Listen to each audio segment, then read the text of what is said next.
This is a world where wizards are considered the apex of humanity, those who rule over humans from the highest hierarchies. But unlike a normal world, where wizards are squishy magic casters hiding behind their spell books, this world's wizards are full-blooded warriors, nobles, and knights who can level an entire city with just a single spell. Although both of these classes possess magical powers, there is a very fundamental difference between them. Nobles are the direct descendants of the people who descended on Earth to save the humans in old times, or in simple terms inbred royal freaks, also known as friends, whereas knights are the descendants of those nobles whose blood has been diluted through generations and mixed with common humans. As for what those fracas were and why they came to this planet, they were trying to save humanity from behemoths, massive monstrous creatures possessing unimaginable strength and speed, enough to rip through entire armies all on their own. And the only ones capable of stopping these monsters are the wizards, because conventional weapons of this era can't even leave a scratch on their bodies. And one of those monsters just happened to be spotted near a village by the name of Aldenmore, where the village chief, a withered old man the locals called Grandpa Robus, was seen warning the villagers to stay out of the forest and to keep their doors and shutters locked during the night,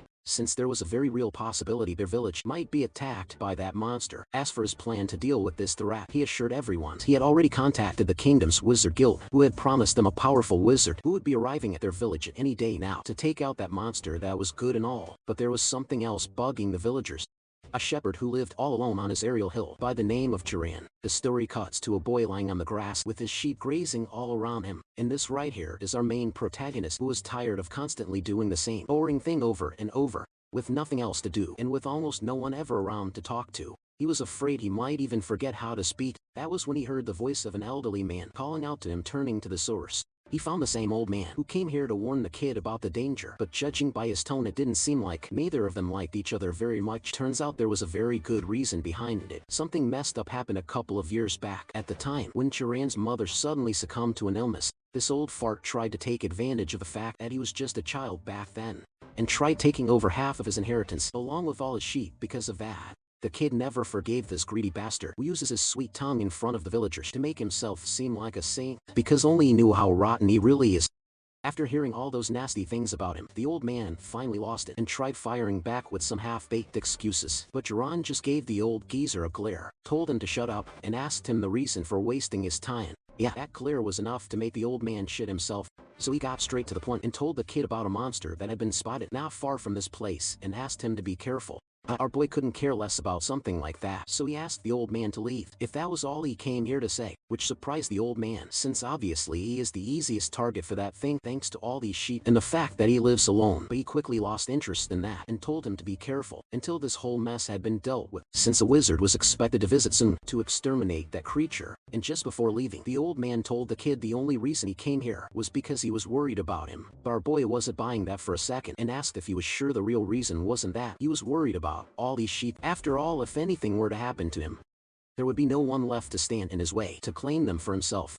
And no, old man wasn't having any of that. But our boy calmly told the guy to get lost, with the reason that his breath stinks so bad that his nose was going to rot. With nothing else to say, the old geezer just turned around to leave. Cut a couple of hours, and our hero was seen making his way back to his farm while recalling the old man's words about a wizard who was supposed to visit them soon, and he wondered if he should go and meet up with that guy when he arrived, since turns out he is a huge fan of wizards himself, all thanks to the stories he heard about their powers from his mother. So he always wanted to meet one in person. Just then, as he was thinking that, his nose suddenly caught a whiff of something metallic, and whatever that smell was, it had the kid trembling in fear, because that was the scent of fresh blood. The story cuts to the forest, where our boy was seen slowly following the scent of that blood to see where it would lead him to. That was when he came across an unexpected sight. Turns out it was that same old man, or at least what was left of him. But unlike a normal human who would have at least flinched at that sight, Tron started analyzing his body, and from what he could tell, this was no work of any ordinary wild animal, since those slash marks were made by something massive. So that left only one possibility. The one who did this to the guy was a monster.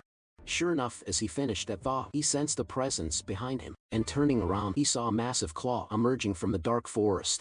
And when that thing finally stepped out and showed itself, our boy found himself standing before a gigantic panther. with dark smoke and electricity crackling all over its body. The story cuts back to the village where a child was seen asking his father about these monsters and if those things truly were as powerful as they say. The answer was yes, so much so that even the strongest human won't stand a chance against one. But he assured the kid not to be afraid since they have wizards who keep normal people like them safe from these monsters. He told the kid, these great beings are born with the power of magic and can easily kill a monster with a single word. Back to our boy who, instead of trying to run, was staring at the overgrown kitty with amusement, and after a brief pause he uttered the word die from his mouth. And something suddenly happened. As the moment that word left his lips, a giant cat suddenly leaped back for some reason. And that reason is simple. Our boy is actually a mage, and an absurdly powerful one at that.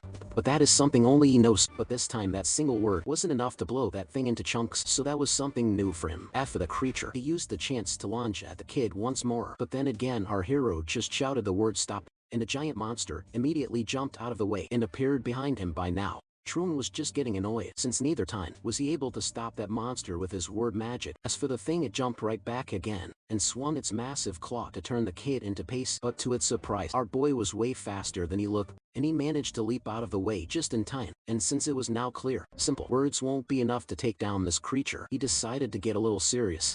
So he picked up a rock and reached into his pocket to bring out something, and that something was a sling, which he was planning on using to turn the rock into a projectile and smash that creature's head in. As for the monster, realizing what the kid was planning, it jumped back at him, but by then, our boy was already in position, and using his word magic, he hardened the rock even further, after which he paired it with another command to make it faster, and finally a last command to increase its density, to pierce through the monster's body, and swung that thing, and boom.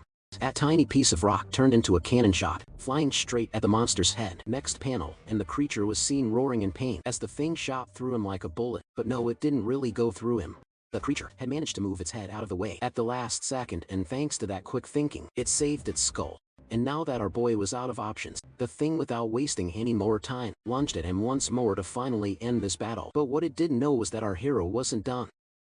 All of this had been his plan all along, with the real weapon sitting right above the creature's head the whole time. And just as that stupid thing got in range, boom, that thing came crashing down, smashing straight through its skull, resulting in its brain being splattered all over the place. And just as quickly the entire place fell silent as the creature's lifeless body fell in front of the kid. The story cuts 8 years into the past, where our boy was just a kid. At the age of 10, he suddenly awakened his power and realized he could do things no normal kid could. Back then he was so happy that he decided to show what he learned today to his mother, but the reaction he got from her wasn't something he was expecting, because that was the first time in his life he saw his mother being mad at him. But quickly composing herself, she asked the kid to follow her since it was time she told him something important. But before that, she had only one question. So she asked if he wished to live with her, and the kid answered yes, to which the woman made him swear that he would never use his power in front of anyone ever again. And when the kid asked the reason, she reminded him of the old tale about nobles and the knights, and to the kid's surprise, she revealed his father used to be a knight, and the powers he was using were inherited by him. But that wasn't a good thing, since according to her, there are many evil nobles out there who treat knights as their slaves, and she didn't want them finding out how special he was. Cut back to the present, and our boy was recalling that time, thinking to himself how he had upheld that promise for all these years, and was planning on keeping it that way no matter what. Just then, as he was thinking that, he heard banging on the door, so he walked up to check who it was, only to see an ugly-looking man staring him down. For some reason it was far too early for any drama, so the kid asked the reason for the visit. Well, turns out these people came here to beat him to a pulp and drag him back for his trial. And you might be wondering what kind of trial he was facing after saving the whole village from that monster. Well, let me tell you, these people were blaming the kid for killing that old man. Yeah. Our boy had a hunch this was coming, but still he wasn't scared. Instead, he called out to the bunch of cowards who were framing him just to hide their own shame. And when the men asked what he was talking about, the kid told them they were trying to pin the old man's death on him because they were too ashamed to admit the truth. Instead of the town's strong young men, it was an old man who went out of the village to warn a lone shepherd boy about a monster, because the men of the town were too cowardly to step into the forest, and they didn't want to admit this to anyone. So they came up with the story that a human took out the old guy and not a monster. Yeah. That was exactly the case, so the ugly bastard clenched his fist to knock his teeth in. Our boy just leaned back and slipped out of the way as if it was child's play for him, and using the momentum, he headbutted the fool right on his nose, and his face literally caved in from the impact. Seeing their friends screaming like a bitch on the ground, the rest of them started charging in.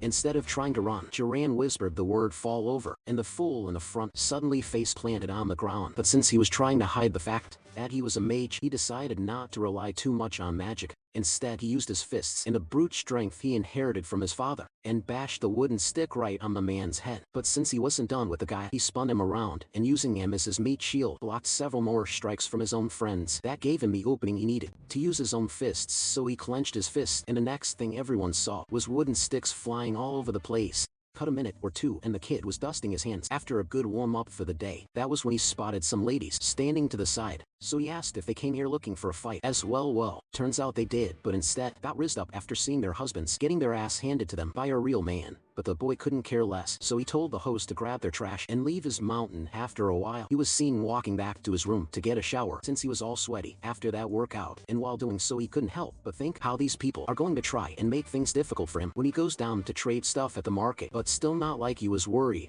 He could always beat some sense into them until he gets a good deal. Just then he heard someone knocking at the door again. Furious, he opened the door, asking if they didn't learn a lesson yet, but instead saw a new face standing outside his home. Seeing him making that stupid face, the man apologized for showing up at the wrong time and got ready to turn around and leave, but our hero told the man to stop and apologize for screaming at him earlier. And when asked what he wanted, the man answered he was a traveler who was looking for a place to stay the night and came across his home just then. Our hero's eyes landed on his sword, which looked expensive, and that got him wondering what business a traveler with a sword could have in a rundown town like this, in the middle of nowhere. So he initially tried to turn him away, but then he heard the man's stomach growl. So with no other choice, he allowed the guy to spend the night at his place.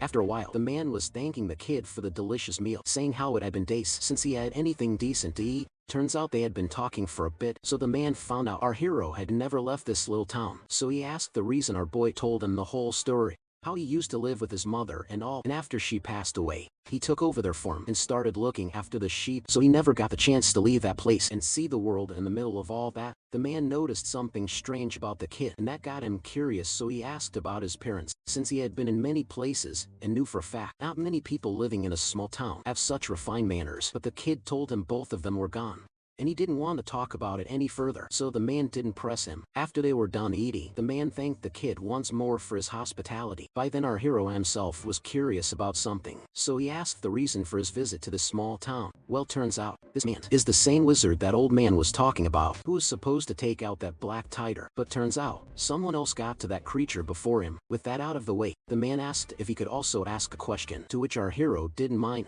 So he told the kid he could sense the presence of a monster from this place but doesn't see one, and asked if he could tell him anything about it. But that wasn't the only weird thing he noticed about this whole setup, because even after knowing the threat of that monster, the kid never ran away from this place. So he asked the reason, since he would be the first target for that monster, even how far he lived from the main town. And that fact was bugging him, since he seemed awfully brave for a shepherd who had never left this town. And after he was done saying what he had to say, he asked the kid what he was trying to hide from everyone, but almost immediately that same smile returned to his face as he apologized to the kid for messing with him, telling him to cheer up since that was just a joke. Yeah, good thing he said that when he did, because our hero was literally thinking of ending this guy, fearing his secret got exposed. So he apologized to the guy for misunderstanding him, saying he wasn't very good with humor. The man said the same thing and apologized, since he never meant to scare him like that. After that weird moment was over, he extended his hand and introduced himself as Karen. A wandering knight, our boy shook his hand and told the man his name was Duran, just a shepherd who turns 18 this year. Cut a couple of hours, and both of them were continuing their conversation, with our hero pointing out how he doesn't look 75, no matter how he looks at it. So the man explained to the kid that wizards age more slowly compared to an ordinary person, which was why they also live very long lives. This was all too fascinating for our hero, since before this day he had never met a person he could talk to like this. So he asked about his story and how he ended up becoming a wanderer. The man answered that he used to serve a family named Arabian and spent 70 years in their service, but in the end he left because he wanted to spend his later years roaming from place to place without settling down. With that, they continued chatting with Duran for the first time in years, actually enjoying himself in the company of someone who wasn't trying to take advantage of him or hiding any ulterior motives. And before they knew it, it was already the next day.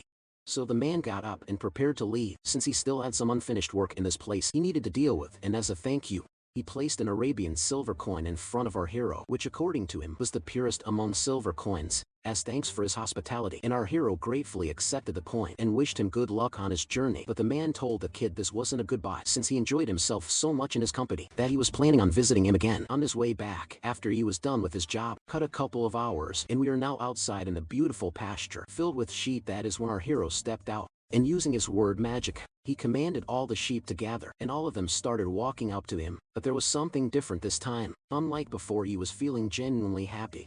And after seeing what a kind and honest person Karen was, he started to wonder if he was wrong about wizards being emotionless, hunting dogs who were used by arrogant nobles.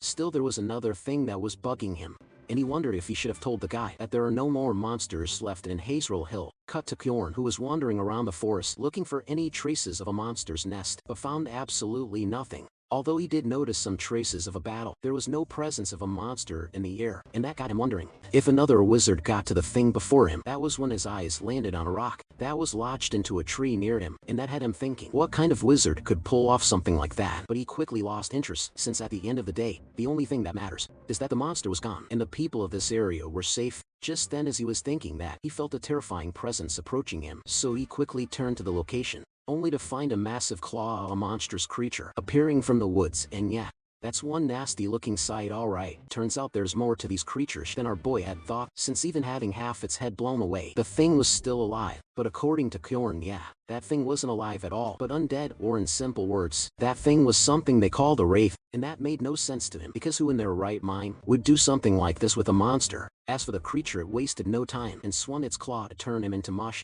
But Kjorn quickly snapped out of his daze and leaped back. Well, turns out just taking out these monsters isn't enough to get rid of them, because even a normal human can pull it off if he uses his brain. The main reason wizards are needed to deal with these creatures is because after the monster has been defeated, only a wizard has the power to absorb or disperse the mana from a dead monster's corpse. And that is the most important part of the whole process, because if that step is skipped, the creature turns into a wraith. And for this specific monster, this creature is at a level that no way someone other than an experienced wizard could have taken it down. And that was the thing that was bugging him, since why would a wizard who hunts these things for a living make such a rookie mistake and leave it to become a wraith? But there was no use thinking about it, so he got ready to end the thing using his fireball, and somehow he turned it into an arrow instead. And just as the creature got in range, he released the projectile. But here's the thing, Kjorn is weak as fuck, because the creature just let out a roar and his attack dispersed into nothing. And this was something he wasn't expecting, since this creature was even stronger than he had thought, and he wondered just what kind of wizard was able to take it out when it was still alive. As he was thinking that, the creature suddenly turned into some dark liquid and vanished. And no, this isn't because the thing was trying to escape or anything, but because it was trying to counter magic with magic. While looking around, Kjorn failed to notice that the thing was hiding inside his own shadow, and using that chance, it raised its massive claw and swung it toward the guy, managing to land a powerful hit on his shoulder. Luckily, Kjorn was able to move just barely enough to save his vital organs, so he was pretty much unharmed. But the same couldn't be said about his left arm, because that thing was completely fucked, and to make it worse, his fatigue was catching up to him, and he knew he needed to find a way to end this quickly. Otherwise, he wouldn't make it out alive. As for the creature, I don't even know how to describe this, because the thing was somehow even more hideous than before. Realizing that this might very well be his end, Kjorn decided to use his final trump card, which was to blow himself up along with that hideous looking thing. So he started concentrating all his mana in the palm of his hand to use it to create a powerful explosion. Seeing him do that, the creature itself lunged at him to stop the guy before it was too late, but by then, Kjorn had already finished charging the thing, so he swung his own fist, and just as both sides were about to collide, something strange started happening, as a bright blue light shot in from the distance and struck the creature's massive arm, tearing it right off its body. That obviously startled Kjorn, since this was the same monster he wasn't able to scratch, yet somehow it got taken out with just one hit. Before he could ask who saved him, he heard a familiar voice asking if he was her. So he turned to the location and saw our boy walking out of the forest. That was the last thing he was expecting to see in this rundown town, so he asked the kid the reason for keeping that fact hidden from him, and our hero didn't know how he was supposed to answer that question. So he changed questions and instead asked why he blew his own secret by helping him, since he could have just walked away and no one would have known anything. Cut back to the time our hero was conversing with the guy when he asked the reason for risking his own life for others. After all, with his skills and knowledge, he could easily live a life of luxury and comfort. The man answered that he was right about that, but still he had a duty.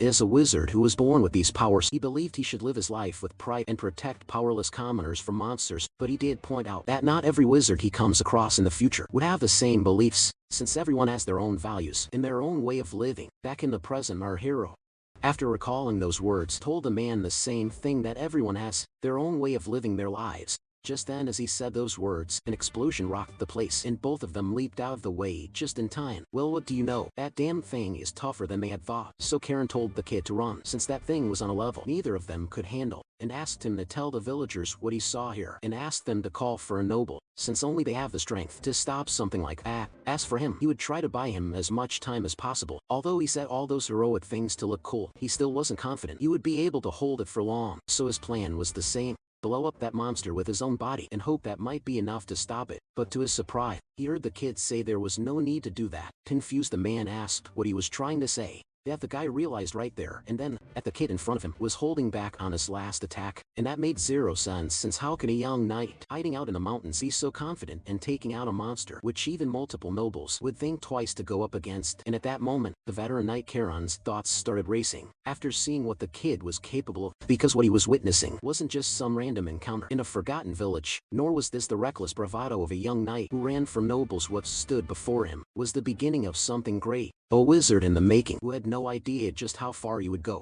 since he was destined to turn the world of wizards upside down. Fuck.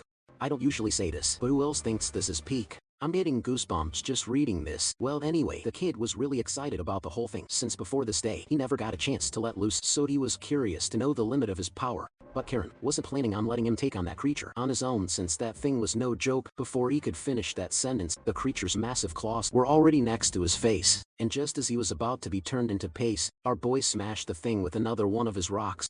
At that moment, Karen realized he was nothing but dead weight right now, and if it weren't for the kid stopping that thing just now, he would have been lying in a puddle of his own blood. So in the end, he decided to just step back and not get in the kid's way, and see just what that kid is capable of. As for Turan, he noticed something off about the whole situation, since no matter how many times he attacked that monster, it felt like he wasn't dealing any damage to it. That was when he heard Karen's voice, telling him he can't kill a wraith with physical attacks.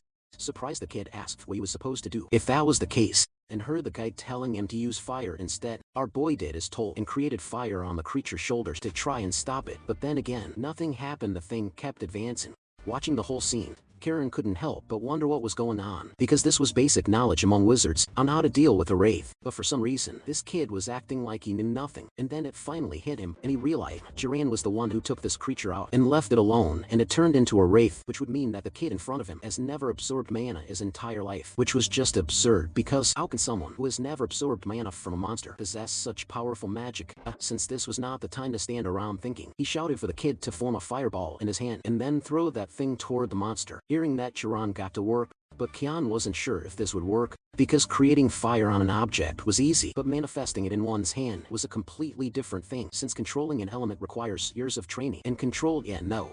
Our boy didn't need any of that, because on his first try, not only did he summon fire in his hand, but he did it perfectly, and then boom, he hurled the thing and blew it right on the monster's face, and the attack proved super effective, since the creature started writhing in agony, and before they knew it, the thing was rolling on the ground trying to put out the fire. Realizing what the creature was trying to do, Karen shouted for the kid to keep pouring his mana into that fire so it doesn't go out, because he needed to burn everything about that creature to make sure it doesn't come back. Before long, the whole place had fallen silent, with only the crackling sounds coming from the creature's charred body. As for Karen, the guy was staring at the whole scene in disbelief, unable to believe that a rookie shepherd managed to solo a monster that even a noble would have trouble dealing with. As for the kid, he casually turned to the guy as if this was no big deal and asked if they were done here now. Snapping out of his thoughts, he told the kid they still had one very important step to complete, and that was to absorb that creature's mana. Otherwise, there was a chance it might come back to life again. But since our hero had no clue how to do that, he instructed him to imagine if he was absorbing something into his body. So our boy did, and not long after that, the green mist started to seep out of that monster's body and started entering into our boy through the palm of his hand. Just as that happened, he felt a sudden surge of power coursing through his veins, and this was something he had never felt before. After Karen seeing the kid's expression, he was certain this was his first time absorbing mana, and he was having a hard time believing it, even after seeing it with his own eyes.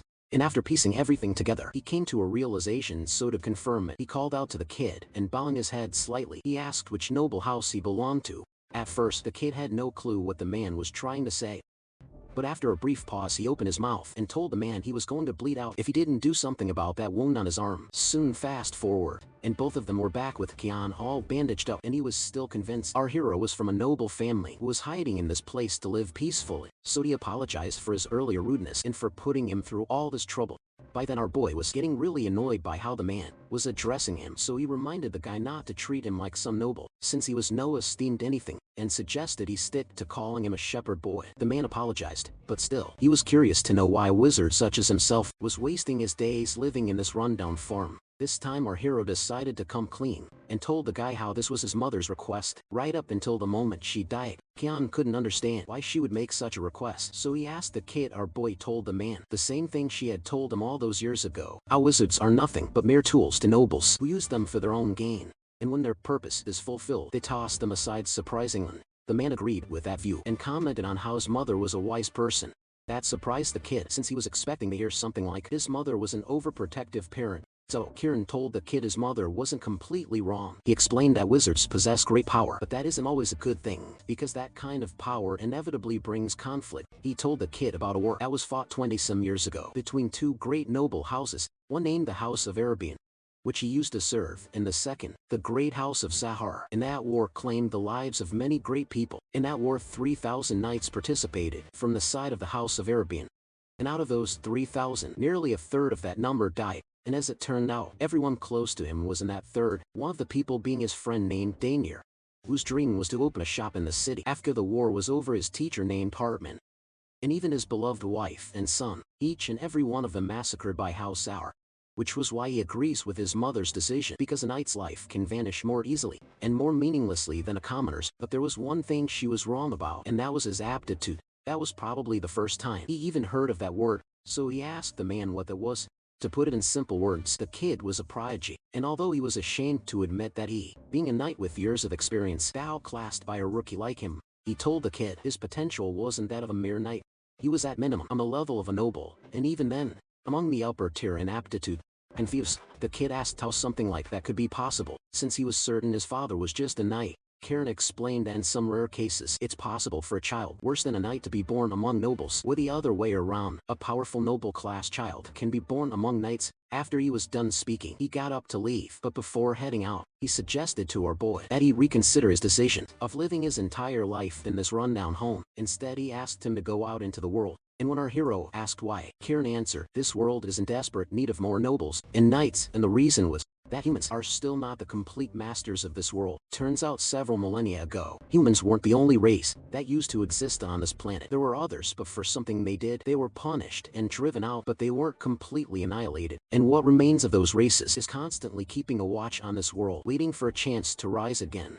And now in these times, when the nobles who have forgotten their purpose are busy fighting among each other, the balance is starting to break, and that is exactly why this age is in desperate need of strong and kind nobles like him. Well, that's just one of the reasons. The second reason is that he can tell just by looking at him that he himself isn't satisfied living as a shepherd. Yet the kid knew the man wasn't wrong, so he asked what could he gain if he decides to leave this mountain. Kane didn't have an answer to that question, but the possibilities were endless. But more importantly, he asked the kid to ask himself what he truly desires. It could be anything: wealth, fame, authority, family, or even friendship. Or perhaps he wished to become a simple wanderer like him, who ventures into the unknown and goes around destroying monsters that threaten people. After which he turned around, telling the kid to think over what he said, because he has the potential of being adopted into a great house and walk the path of power. Just as he was about to leave, he heard our boy's voice asking him to stop. Turns out our boy agrees with what he said, because he wasn't satisfied with his current life and wanted something more interesting than herding sheep all day. On top of that, after meeting with him, he has grown a lot more curious about the world outside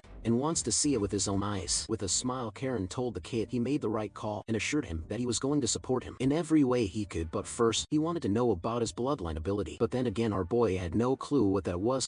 Karen apologized and explained it was something special, which a noble awakens at birth, like a trait they inherit from their ancestor.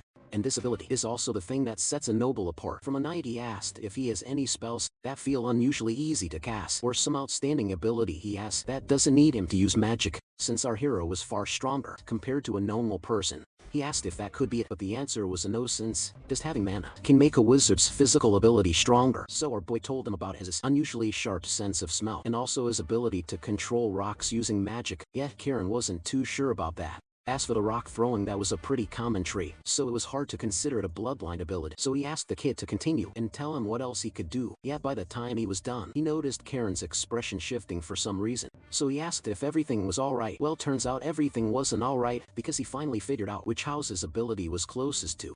The great house known as Pursuers were hunters named Sahar. The same house that murdered his wife and child. The kid didn't know how he was supposed to respond to that, and the fact that the guy was suddenly looking all gloomy after realizing he belonged to an enemy family made it even worse, but he also knew staying silent would only make things worse, so he wondered if he should apologize to the man for what had happened to him. But before he could, he heard the man calling out his name, and when he answered, the man patted the kid's shoulder, telling him not to make that face, because he had nothing to do with anything that happened. Back then he explained that he was still a child, and that this matter was between adults. As for him, he didn't believe that washing blood would solve anything. On the contrary, it would only create more bloodshed. Our boy asked the man if he regrets his decision now, but Kian didn't know what he was talking about. So our boy answered, saying his decision about telling him to go down the hill and grow his strength. The man agreed. There was a really high possibility that if he did that, he would inevitably end up joining the Zahar family.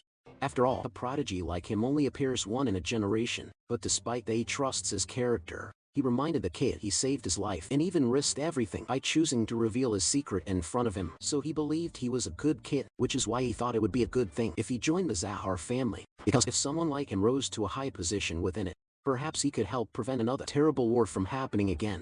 Still, no one knew what the future held, so there was no way to tell for sure if he would end up joining the Zahar family or not. Just then our hero asked the man to stop, and when he turned around, he heard the kid say he was now even more determined than before to go down this mountain and find his new purpose. But before that, there was one important thing he needed to take care of, which was to wait for his injuries to heal, meaning neither of them were going anywhere. After a while, they were back in the house with the old man, teaching some of the basics about magic to our hero. He told the boy mana was the most important thing for a mage, and the amount of mana one can store in their body determines their overall strength. He told the kid that the difficulty of magic or casting a spell is largely determined by 3 factors. First is bloodline, second is affinity, and third is causality. The first one is pretty much fixed for everyone, since a mage is born with it, and it is only present in nobles, not knights. To further explain bloodline, he showed him his arm and asked how easy was it for him to heal a wound like this. And our boy answered, not easy at all. So he told him about the Revista bloodline from the south, whose bloodline allows them to heal something like this without any training or effort. So that is the power of a bloodline. After understanding that part, he asked about affinity. To make it easy for the kid to understand, he reminded him how, back when they were fighting that monster, he manifested that fireball without any effort. It was because his magic affinity to fire attacks was highest. For the last thing, which was causality, it was something difficult to explain for him as well, because he didn't completely understand it either. So he asked the kid a question. What if he was trying to delete someone using mana? What does he think would happen? And the kid answered, some light would shine from his hand, and that would be it. The man told him that's exactly the issue, because just wanting something to happen doesn't make it happen. You need something that actually causes it. If there's no cause, then there's no result. And the bitter the thing you're trying to do, the more it needs a proper cause. The kid thought about it for a second and said he thinks he understands causality a bit now. If he wanted to kill someone, he couldn't just burn mana and expect them to drop dead. He would need an actual cause, something that leads to death, like creating flames and using those flames to kill them, because creating and shooting fire to attack someone is more natural. Yep. Not sure if you guys got my explanation, but that's how causality works. Use magic to create something like fire or lightning, which can harm a human body.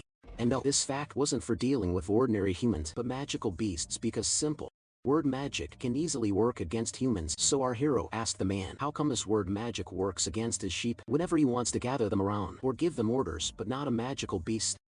The man answered, it was because those things possess mana, which was something not present in normal animals. After he was done explaining those things to the kid, he asked the man about his special bloodline and what kind of traits came with it. Kieran answered that the Zair bloodline was exceptional in stealth and tracking, and asked the kid to give it a try himself. Our boy closed his eyes and told himself to be invisible in a way that no one could see, smell, or detect his presence. As soon as he thought that, his body started getting covered in white mist, and within seconds the kid completely vanished from the room. Although the man was happy the kid managed to pull it off on his first try, he still felt a little scared, realizing how powerful this boy truly was. On top of that, this skill brought back some unpleasant memories from that time. As for our hero, he undid the spell and became visible again, and heard the man comment how it had been a while since he had seen someone use that skill and how it was just as frightening as it was back then. Turns out back in the day, this was the one ability every Arabian knight feared. But he did warn the kid not to rely too much on it since it wouldn't make him invincible, so he needed to read the situation and act accordingly. But changing topics, he got ready to teach him some magic training methods. But our boy asked if he really thinks teaching so many things to an enemy family's mage was a good idea. The man reminded him what he said earlier. He saved his life and even treated his wounds, and most importantly he trusts his character. The story fast forwards to an ugly-looking guy who was shocked to hear some news. Turns out this man is the new town elder, and our boy came to him to sell all of his sheep, and the man wasn't happy that the kid decided on something like that without consulting them. But our hero couldn't give a rat's ass about consulting with them, so he told the man to stop wasting his time, since what he does with his life is none of their concern. The only reason he came to town was because he needed to sell his sheep, but if they weren't willing to give him a good deal, he just released them all into the forest and asked if they really wanted that, since he was sure they didn't want to go into that dangerous place for a bunch of sheep. Yeah. The old man knew the kid was right about that. With all those monsters lurking in there, no way anyone would be foolish enough to go after some sheep like that. So in the end he agreed to pay the kid a good amount. After a while, he was seen walking out of the town with old man Karen. That was when he remembered those people still hadn't paid the reward money to Karen for the monster he took out, and offered to go back and get it for him. But the man told him not to sweat it since he never had any intentions of receiving anything, and more importantly, it was the kid who took out that monster, not him. With that, they arrived at a fork in the road, the place where both of them were meant to part ways, and the reason was because the old man refused to tag along on the kid's journey, since he had his own things to take care of. But our boy didn't complain, and thanked the man for everything he did for him, and with that both of them bid their farewell, with one final wish, that one day they would be reunited once more, with the same smiling faces. And so the kid stood there, watching Karen walking into the distance in silence, and at that moment he finally realized something. The reason he never wanted that old knight to speak to him formally, although he never lacked affection from his mother in his life, deep down, the boy had secretly been yearning for a father figure, someone who could be a role model for him, for what kind of a man he should strive to become. And maybe Karen was that role model he had been waiting for all these years. The story fast forwards to a desert, where a lone figure was seen making his way across the dunes, and that figure was none other than our boy, who while walking came across a couple of people who seemed to be traveling merchants going from village to buy and sell items. So he waited for the men so he could ask for directions. The men themselves were surprised seeing someone blocking their path, so they asked for his identity, to which the boy told them he was a traveler and asked if they could point him towards the nearest city. The men told the kid to keep following the road they came from, and he would reach a city by the name of Murray. Our boy thanked the men and prepared to leave, but one of them suddenly asked him to stop and asked for compensation for giving him that information. Yeah, our boy had a hunch where this was going, but he still asked the man what he was trying to say. Yep, it was just as he had thought. The men brought out their blades, telling the kid to take off that bat. Apparently these people aren't any ordinary merchants. They are also part-time bandits who rob unsuspecting travelers such as our hero. As for their leader, he reminded the kid that no one would even know if anything were to happen to him in this wasteland, and suggested he hand over everything he had. After that he told the kid to take off the bat and the cloak he was wearing, since he didn't want those things to get stained with his blood. Yeah, no. Our hero just asked the fools what they will do if you refuse. The man told the kid to stop acting like some powerful wizard and do as he was told. While they were asking nicely, as soon as he said those words, a powerful gust of wind burst out, sweeping all of them off the ground. Our hero, though, was just thinking of these fools as training dummies to test the knowledge he got from Karen, and the man was right. Using his powers this way used far less mana. As for the guys, they were still alive, so they started getting back up to see what happened. Our boy, though, wasn't done. Now it was time for some water bending. Using his powers, he turned that liquid into a piercing weapon. Well, not just one, but several, and his first target was that buck-toothed fool who was acting all high and mighty moments ago. Next panel, boom. Yep, this is officially in my top 10 favorite stories. Now this kid isn't messing around. After dealing with that fool, he turned towards the main guy, who started begging for our boy to spare his life, but in reality he was just distracting the kid so his friends could catch him by surprise. Like a pathetic trick was going to work on him, he just raised his foot and kaboom. I don't think I need to say what happened to those fools. After that, as for the last one, he watched the horrific scene before him in disbelief, unable to process what he was seeing. How could a young kid like this be so inhumane? But our hero was in no hurry to end the guy, so he decided to question him a little first, and his first question was why they attacked him without a plan. After all, he is a lone traveler, so there was a very high chance he could be a wizard who chose to travel alone. And the answer was a strange one. As the man told the kid, it was because he bowed his head when approaching them. To that our hero thanked the guy, since he taught him a valuable lesson today, and that brought a smile on the man's face as he asked if that means he could leave. Yeah, like that was going to happen, and he saw a water droplet hovering over his head. The story cuts back to the time when Karen was teaching him important things before their journey, telling him he was going to meet all kinds of people and how he can never show mercy to scum like bandits, or the kind of people who don't hesitate to harm others to profit. And the reason he said that was because a life he spares out of pity could end up harming 10 good people. And man, I couldn't agree more with that line. Kieran is one wise man. After a while, Duran was seen following the road, with the drag marks of the cart those merchants were pulling, but those clear wheel tracks cutting across the sand left one thought buried sharply into Duran's mind. He just took out some people without a single trace of remorse. Although he felt guilt, he also knew he had no other choice, because it was just as Kieran said. People who could decide without hesitation to rob and kill for profit would target others at any given opportunity. Despair as those wheel tracks slowly faded away. Turner's chaotic heart gradually settled as he recalled Kieran's teachings. And then he finally arrived in a new world and was left amazed at the view before him of the small city by the name of Murray. After a while he was walking around the place, still amazed to see how many people had gathered around in one spot. Not to mention the architecture of this place was completely different from the village, but all that aside, he knew he couldn't let himself be distracted, so he walked up to a stall where he was greeted by the shopkeeper. But our hero shook his head since he wasn't a customer, he just had some questions. Flashback to that day, and there were some important things Karen had taught the kid, one of them being the first thing he needed to do after reaching a new place was to find an inn back in the present. The man was already shooing him off, telling him to leave because he was blocking his customer, and that caught the kid by surprise.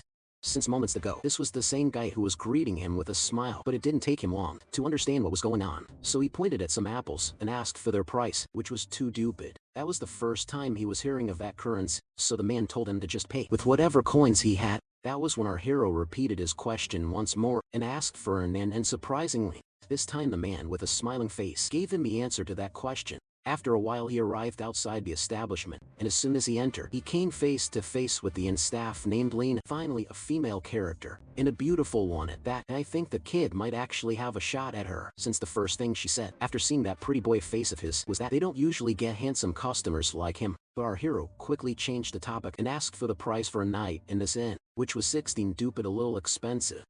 But our boy agreed to pay it anyway. While doing so he told the woman he had a question, and when asked what, he asked that if there were any monsters nearby with a bounty on them, but surprisingly, he noticed the woman just staring at him for some reason, so he asked if he said something he shouldn't have. No, that wasn't the problem. The problem was she never expected to see someone like him in her establishment, and no, it wasn't because he was looking around for monsters, but because he was naive enough to think information comes for free in this world. Well, anyway, after a while she was telling him about some city hall, but our hero had no clue what that was, which was also surprising, since how can anyone not know about a city hall? So she ended up explaining that it was a place that handles various public affairs, and the officers who work there are employed by the city's lord. But she was sure that the place was probably closed down by now since the sun was about to set, so she suggested he check there first thing tomorrow to find any good paying bounties.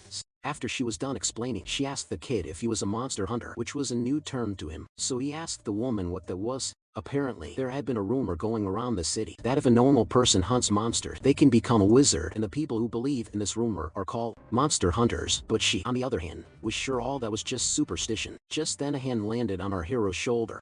So he turned around and saw a man standing there who introduced himself as Midan, while telling the kid that was no superstition, but a fact. As for the lady, she was surprised to see the guy still in one piece. Since last she saw him, he was going to hunt for a monster. By then, our hero himself was getting curious about this rumor, so he asked the guy to tell him more about this whole humans becoming wizards thing. The man pointed out how wizards can grow their strength when they hunt monsters, so normal humans can apply the same principle if they manage to absorb the power of that monster. Well, at least that was their theory, which is why the four of them had been trying to hunt monsters, so they could also become wizards.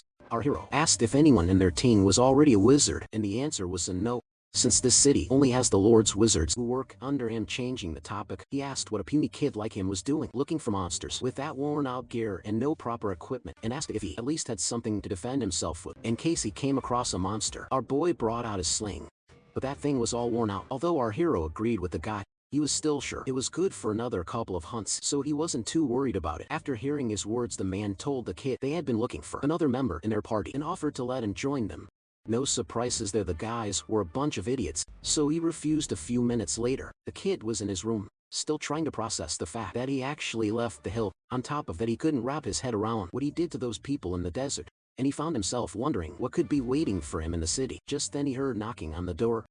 So he quickly got up and asked who it was. Back to the time he was getting ready to leave the village, Karen told him another important thing, which was to never let his guard down. Even at an inn, he explained to the kid that a city isn't automatically safe. There are always people around looking to take advantage of others. Back in the present, he was reaching for the door to unlock it, ready for anything, but as he opened the thing, he found Lena standing there with a smile on her face, which was surprising. So he asked the woman what was going on, yet the answer was a strange one. It was cold outside, so she came to keep him warm.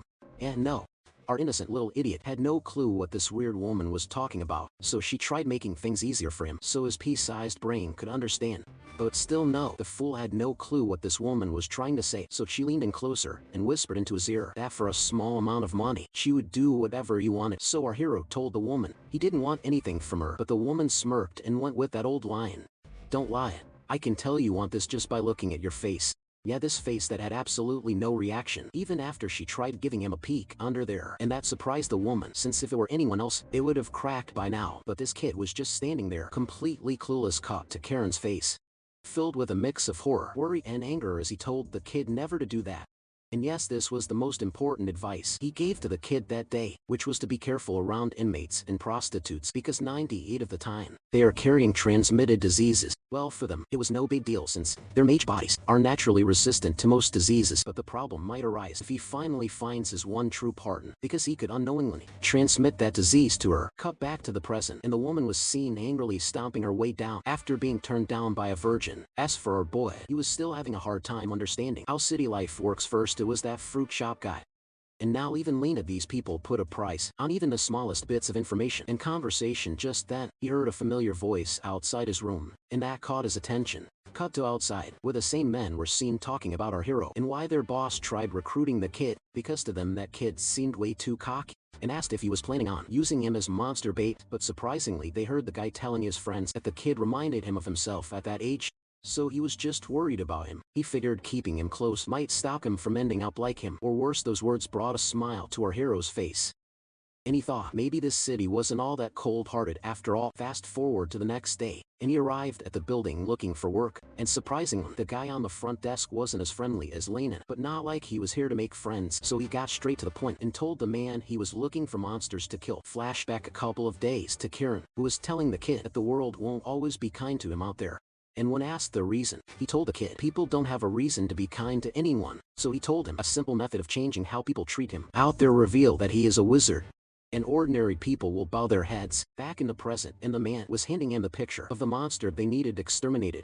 But since our hero still hadn't revealed he is a wizard, the guy wasn't being too kind to him and told the kid to hand that thing back after looking, since he needed to deal with more idiots with a death wish after he was gone. Yeah, after dealing with those ferocious creatures back in his mountain, the kid was having a hard time believing this thing they were having trouble with was even a monster. As for the man, he told the kid it was highly unlikely, but if by some miracle he manages to take out that thing, he needed to bring its body back as proof of the reward, because they still need to have a wizard disperse its mana, otherwise it might turn into a wraith. Yeah, our hero knew that all too well.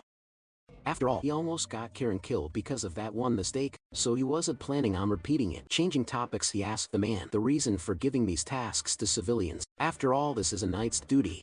The man answered knights weren't the kind of people with that kind of time in their hands, because their job is to maintain public order in the city. As for hunting monsters outside the city limits, that was where guys like him came in, thugs who were meant to handle these smaller problems. After our hero was gone, the guy sighed in frustration, because he was sure the kid was going to get himself killed, just like the ones before him.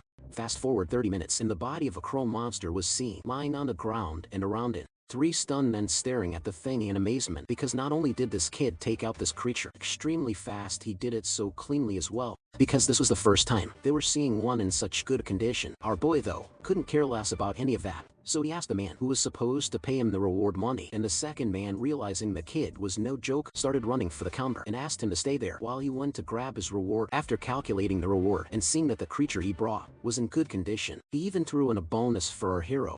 After a bit, while scanning the creature's body, that mustache man noticed something. Well, it was our hero, who still hadn't left yet for some reason, and when asked what was going on, they heard the kid ask for more bounties. The story fast forwards to a person presenting the finest delicacy of their establishment, and this person was Lena, who was impressed after hearing the news that the scrawny little kid managed to take down 30 monsters in just 3 days. And like any other greedy person in the city, she asked if he made a lot of money from all those bounties.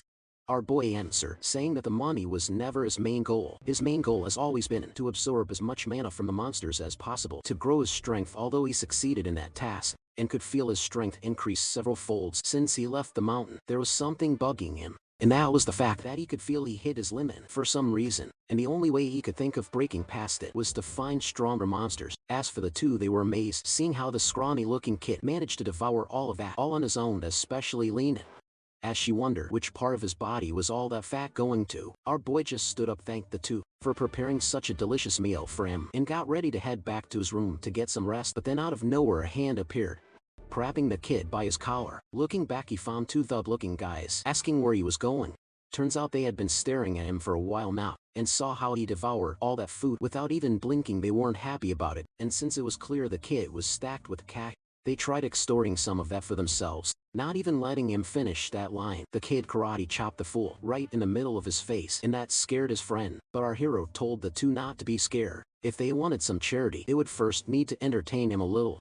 When the second goon also joined in to get his ass handed to him, our boy obliged and struck back with a punch to his face as well. Following that, the third guy rushed in with a stool in hand to smash it on the kid's head. Our hero just raised his hand and stopped the attack without any effort, while simultaneously lifting his hand toward the fool's head, and then boom, he flicked his finger, and the man was sent flying straight back into the ground in Bollywood style. By then, the woman whose furniture these idiots were trying to wreck was at her limit, so she screamed at all of them to stop fighting. Inside her, in the story cuts a couple more minutes, and Mayan was seen bowing his head, apologizing for what his men did, and in front of him was our hero, who had no idea how he was supposed to respond. Turns out they had been tight on money lately, so his men got jealous of our hero because he came into the city a couple of days ago and already had everything going for him. Feeling bad for the guy, he asked how bad things were. The answer was they don't even think they'll be able to pay the room fee anymore. But that was their problem. He just came here to apologize. But as he was about to leave, he saw the kid reaching out a pouch of coins. Surprised, the man asked the reason, and our hero just told the guy this was the repayment for the kindness he showed before when he said he was worried about him and tried to bring him along. That obviously surprised the man, so he asked who told him that. Our hero changed topics and reminded the guy of one lesson he had to learn in this city, that there was no such thing as free money. So in return for this money, he wanted some information, and the man happily agreed to tell him anything he wanted to know. The story cuts to the next day, and our hero was getting ready to head out to the next city, but first he needed to hunt one last monster. Turns out last night paid off since he managed to gather a lot of useful information from my Don. Recalling the man's face and how he treated him, he couldn't help but think that, despite not being as seasoned as Karen, the man seemed far purer and kinder for his age. Just then his nose caught something, so he immediately turned around and bolted in that direction. Arriving at the spot, he noticed massive claw marks on the trees around the area, but that wasn't the only thing strange he found there, because in front of him was a man's motionless body covered in red liquid. Upon looking closer, he realized it was one of Maidon's men. That was when he spotted another body to the side, and when he turned to see who it was, he saw that it was none other than Maiden himself. As he was trying to figure out what could have caused all this, he heard a faint sound from the back calling out to him. Looking back, he spotted a man on the brink of death, trying to warn him about something. Sure enough, as he looked at the location, he saw something staring at him, and that someone looked just like a rabbit. That was munching on the lifeless bodies of all the men. Holy guacamole. What the actual fuck is this? This is no rabbit. That looks like Satan got drunk and said, let me try something new. Damn. That shit looks scary as fuck. Well, anyway, our boy wasn't really impressed after seeing the furry little creature standing before him. Yeah, it turns out he was wrong, because that thing was fast as lightning, and that scared the kid to his core, because if he was even a millisecond late, that creature would have chomped him in two. Realizing the creature was no joke, he brought out his sling and, wasting no time, threw a bunch of rocks the creature's way. But despite possessing insane speed, the creature didn't dodge. Instead, the tiny little bastard started using its ears to play baseball with the things being thrown at it. Seeing how easily the thing managed to stop his attacks, our hero decided to change his approach, since that thing clearly was good at defending against throwing weapon techniques. The creature, however, wasn't planning to give him that chance, so it leaped right back at the kid. But then, as it was still in the air, it noticed something strange, because somehow the kid that was standing before it suddenly vanished. So it immediately hit the brakes to see where he could have run to. But here is the thing: he never ran. He was standing right behind the monster, and just as he got the opportunity, he swung that thing and jabbed it straight into the creature's throat. Although the attack was effective, the creature still wasn't out of the game, so it swung its ears to attack back. But our boy managed to move out of the way in time, and using the chance, he used his bloodline ability once more to conceal his presence. In that very same split second, the bunny leaped at the kid, but by then he was already gone. By then the monster had entered a frenzy state, so it started destroying everything around it to try and get to the kid. But no matter how much it rampaged, it wasn't able to find him anywhere. And then it happened suddenly. The whole forest fell silent, and after a few moments of stillness, the creature let out a loud pain screech and plopped to the ground. Turns out this was our boy at plan. All along, he knew he couldn't beat the thing in a frontal fight, so he injured it just enough with that attack, so it would constantly lose blood, and the thing going berserk only sped up that process. And now that the thing was finally down, he prepared to absorb its mana to finish it off, and just like with the tiger, green mist started seeping into his body. But unlike that time, the amount of mana he was absorbing was different. It was far greater than the leopard and all the smaller creatures he had taken out so far combined. As soon as he was done, he heard the same guy's voice from the side, showing disbelief that the kid was a wizard all along, and asked the reason for hiding his true identity from everyone. It was a long story, and knowing the man didn't have that kind of time, he changed topics and asked the guy if they have any family he could pass their belongings to, and the answer was a no. Cut back to last night, when Maiden was telling our hero about a library which he could find in a nearby city called Orem, which is said to contain thousands of books. But there was just one problem. Only wizards were allowed to enter into that place, but that was no problem for our hero. After a while, he was standing before the resting places of the men, paying his final respects, and telling Maiden he was going to head to that great city he mentioned. After that, he turned around and started walking away with one last wish, hoping that Maiden would finally find happiness wherever he was. Now the story fast forwards once more, and he was now seen standing in line, waiting for his turn to enter the city. And to his surprise, unlike the last city he had been to, this place was even grander and more alive. On top of that, there was a huge line of people who were being inspected before being let into the place. That's when he noticed one of the guards staring at him for some reason, and sure enough, as soon as it was his turn, the man shouted for him to stop, and when asked the reason, he heard the guide telling him he couldn't enter, and the reason was his clothes and how dirty they were. So the guy told him to dust himself off first. With all that out of the way, he finally made his way to the library, which was basically a massive tower that looked like it could use some serious maintenance. As he was staring at the building, he caught the eye of some of the guards who were keeping watch outside the place, so he walked up to the men, telling them his intentions. The men said the same thing, only wizards were allowed in there, so our boy told the two he was a wizard. Yeah, no. Seeing those worn out clothes and all that dirt on him with a nasty smell to go along with it, the man wasn't buying that for a second, so our hero asked the guy to test him. With no other choice, the guy raised his arm to sense if his body possessed mana. Yet turns out, this kid standing before him was no ordinary wizard. He had something terrifying sleeping inside of him, and apparently the amount of mana that the kid's body was storing was just unreal, and the guy almost lost consciousness and fell to his butt.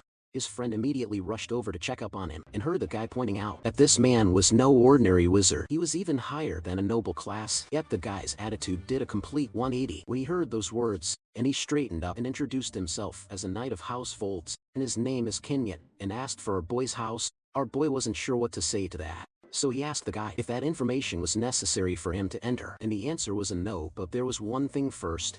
He needed permission from the Master of Vaults if he wished to enter the library. We are once more a couple of hours into the future, and the kid was seen sitting in a luxurious shower, and the reason he was being so uncomfortable was because whoever this Chad is welcomed him into his home, even gave him 3 of his mates who were scrubbing him all over to get that stench off his body. But since our hero wasn't used to this kind of attention, he asked the women to stop since he wished to wash his body himself. But that was a problem for the women, since if their master found out that they failed to properly attend to an esteemed guest, they would get punished. So in the end, our hero just sucked it up and allowed them to run their hands all over him. After they were done, the female was left in awe, but she quickly composed herself and apologized to the kid. Well, I wouldn't blame her. The guy was looking like a proper noble after changing into those fresh clothes. The women quickly apologized to the kid since they momentarily lost themselves because of his beauty. Our hero told the girls there was no need to apologize, which was also a problem for the women since they weren't used to being talked to so politely by nobles, so they asked him not to speak to them so casually. That was when he heard another voice from the side calling for his attention. Turning around, he spotted a red-haired child walking into the room, who I think is a girl, I'm not sure though. Well, anyway, she was showing surprise at how much he changed after switching from those beggar clothes, and from her tone, I think she might have taken a liking to him, meaning those maids aren't the only ones who fell for our hero. Ignoring that comment, our hero introduced himself, and so did the girl, and her name is Azella like everyone. The first question out of her mouth was which house he belongs to. Our boy told the girl he can't reveal that information for personal reasons. That piqued the girl's curiosity about him, and yeah, I was right. She did take a liking to the kid, and seeing how mysterious he was, she decided to play a little game with him to find out just who he really was. Next panel, and the whole room was shaking, with mana shooting everywhere, like our boy was going to back down from a challenge. So he returned the pressure, and both their mana began clashing against each other. As for the rest, the pressure being released was too much for them to handle. So her male servants stepped in to shield the women, and just as quickly both of them stopped, and the place went back silent once more. As for Aisla, the girl was genuinely impressed after seeing what the kid was capable of, so much so that her hands were shivering with excitement and realizing the kind of potential this kid was hiding inside him. She just had one more question to ask him, and that was if he would like to marry her.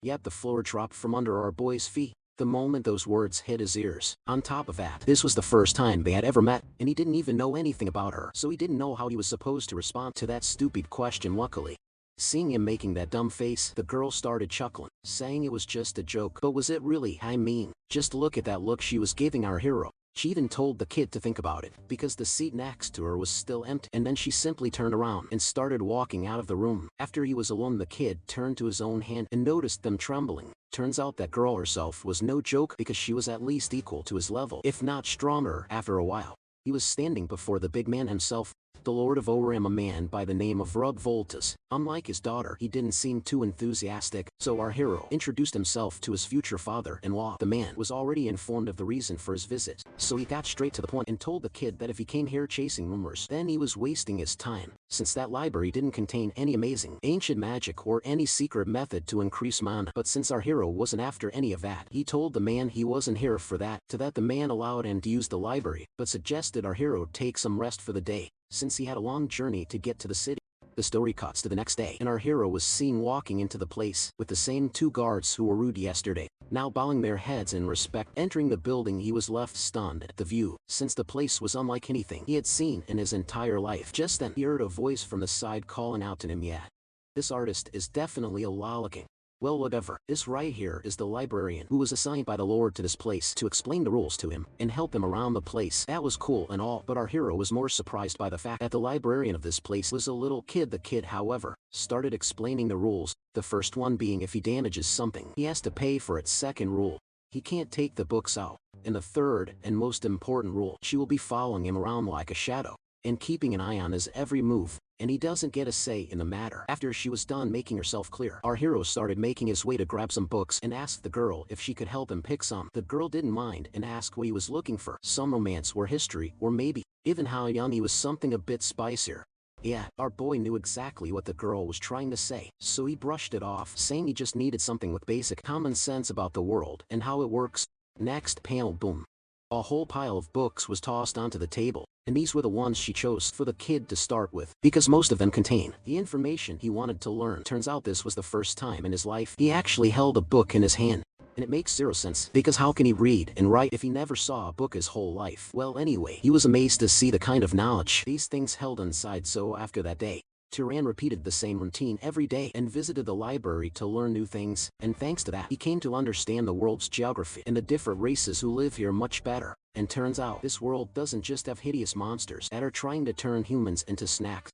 There are also other species, like pixies and mermaids, who would technically eat a man given the chance, but hey, not the worst way to go. Not just that, he also learned a lot of things about how various items are manufactured and processed, even things about monsters and relics from the era of the old empire. With each piece of knowledge he gained, the world that once felt like an unknown space became clearer and more vivid to him. Cut back to Rub Voltais, who was asking the kid if he was enjoying his stay in the city and how his visits to the library are going. Our boy told the man everything he had learned and how he managed to improve himself thanks to the books he had been reading. Although the guy was happy he was making good use of it, he did make one thing clear: the reason he was allowed to use the library was an act of goodwill, and he expected to receive payment for that goodwill. Our hero learned that lesson a long time ago, so he asked what he wanted in return. Turns out a monster has appeared north of their city and has been attacking travelers. 4 of their knights, who were sent to subjugate the creature, never returned and were probably already turned into fertilizer. And with things getting so out of hand, they have no other choice but to mobilize nobles to deal with the matter personally, but their house can only mobilize 2 people at the moment, so he wanted him to tag along with those 2 and deal with the threat. Although he agreed, there was something bugging him, because last he heard, wizards weren't usually the type of people who got involved in things like this, or at least that's what that man told him. Rub Voltas explained that the road which was being blocked was an important trade route for Orm, which had been closed off for 10 days, so they had no choice but to handle the matter quickly and get it resolved. Yeah, It turns out the reason he let him use the library so easily back then was because they had already been stuck dealing with this problem before he arrived, so he wanted to put him in their debt so he could be used when the time was right. The story cuts to the outside, and our hero, along with a small force of wizards, was seen walking out of the city. As for the two nobles that man was talking about, the first one was his own daughter, and the second a man with the face of a side character. As for Azella, the girl was feeling irritated about the fact that her father even mobilized a guest for a monster hunt, since she was sure they were more than enough to handle it. Our boy apologized and asked if he was that unreliable. The girl told him that wasn't the case. She was just saying her father was making a huge fuss over a simple matter. Her friend, however, advised she not call their lord fussy in front of the guests. Yahello asked him for anything, so she just gave him that glare to put him back in his place. Well, anyway, he turned to our hero and introduced himself as Marvin, Voltus, another mage, and yada yada, the usual stuff no one cares about since he's probably going to end up dead after a couple more panels. But the girl, on the other hand, wasn't in the mood for his nonsense, so she suggested they stop wasting time on the fool and find this thing since she wanted to get some sleep afterward. Turns out this right here is Azella's younger brother. I thought the guy had a crush on her or something. Well, he was asking our hero if he has a thing for his older sister or anything like that, and our hero immediately told the man no, and for some reason, the man told the kid he was relieved to hear that, which is pretty sus if you ask me. Just then they heard Azella's voice telling them to stop. Looking ahead, they saw a broken cart blocking their path. After a closer examination of the scene, they realized this was the work of that same monster, and since they had already blocked this path from their side, these people probably came from the south just to end up as nourishment for the monster. Our boy was also scanning the area, and after looking around for a bit, he told the gang the creature who did this was a monkey. Yet that monkey part caught the girl's interest, so she asked how he could be so sure. So he pointed at a handprint on the wagon, which resembled that of a man, and from what he could tell, he was sure the creature went into the forest after having his fill. So if they find the trail and pursue it, they should catch up to it before sundown. But the problem was none of them could use that kind of magic, which was a problem maybe for them, but not our hero. He had a nose like a hound, so he picked up a smelly looking piece of cloth to get to it. The girl, however, was curious to know if that was his bloodline ability. Our hero answered no, this was just something he used a lot, so now it came naturally to him. Sure enough, just one whiff of that thing, and he immediately saw a trail leading into the forest. After a while, they came across a water source where the trail ended, meaning the creature washed itself before moving on. This was something new for Azella, since a beast cleaning his scent to avoid being tracked was something unheard of, but our hero knew there was more to this than it seemed.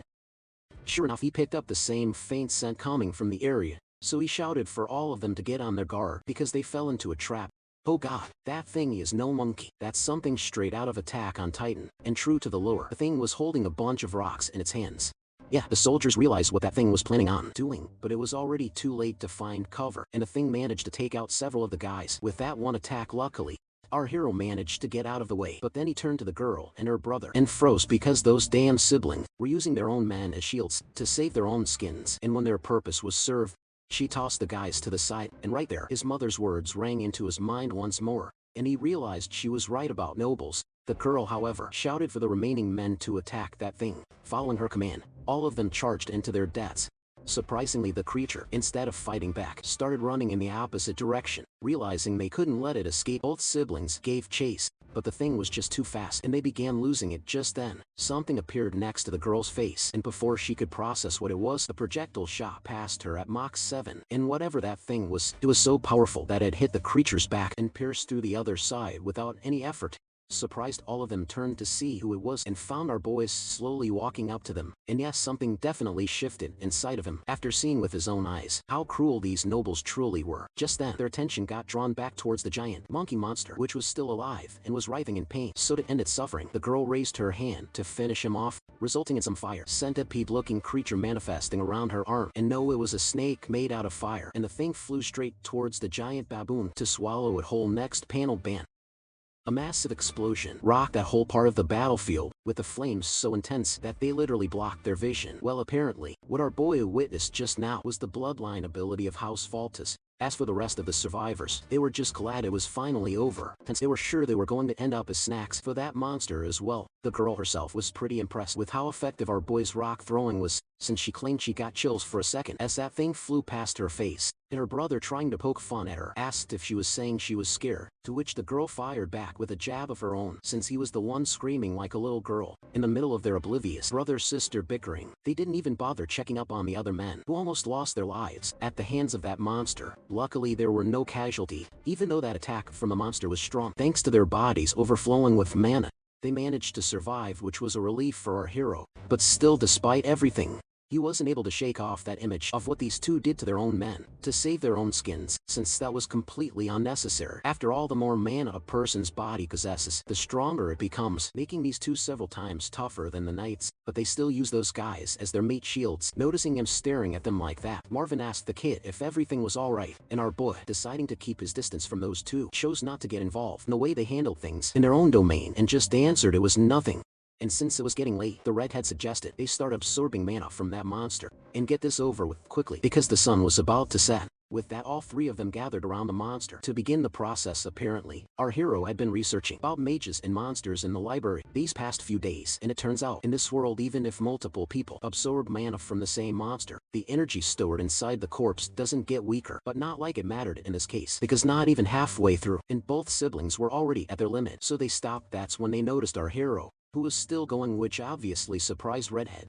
And she was sure her father saw the potential of this boy, which is why he treated him so nicely. Plus, not only was the kid sharp, his spell proficiency and mana capacity are on a whole different level compared to a normal wizard. And despite seeing what that kid was capable of with her own eyes, she was still having a hard time believing this boy was a noble who hadn't even reached his growth limit yet. Fast forward, and the teen was seen walking back to the city. Well, at least they weren't trying to hog all the credit for themselves, and admitted if it weren't for our hero today, they would have never taken down that beast, since he was the one who used his tracking ability to locate the monster's location, and used his sling to knock the creature out, which gave them the opening to finish off the thing. But our hero brushed it off, saying it was a team effort. If anything, he blamed himself for not noticing that creature had set up an ambush for them. Turns out, that monster also had a search ability like him, which it used to ambush them with those rocks, and surprisingly, neither of the two noticed it until now. So our hero decided to enlighten the two with some wisdom, and according to what he learned so far, the monster's external traits indicate their different abilities, just like the monkey they took out, which had massive hands and bigger eyes compared to a normal animal, which allowed it to throw things with great force while simultaneously giving it the ability to see much farther or even see through the forest, something it used to hunt for its prey. All that explanation surprised both of them, since even they didn't know anything about that stuff, and asked how did he manage to figure out so much about that creature in such a short time. Our hero just answered saying he read through a monster encyclopedia at the library earlier. Well, turns out these guys are so busy loafing around, they never even bothered to step foot in that place. Well, redhead did, but only once, which was ages ago.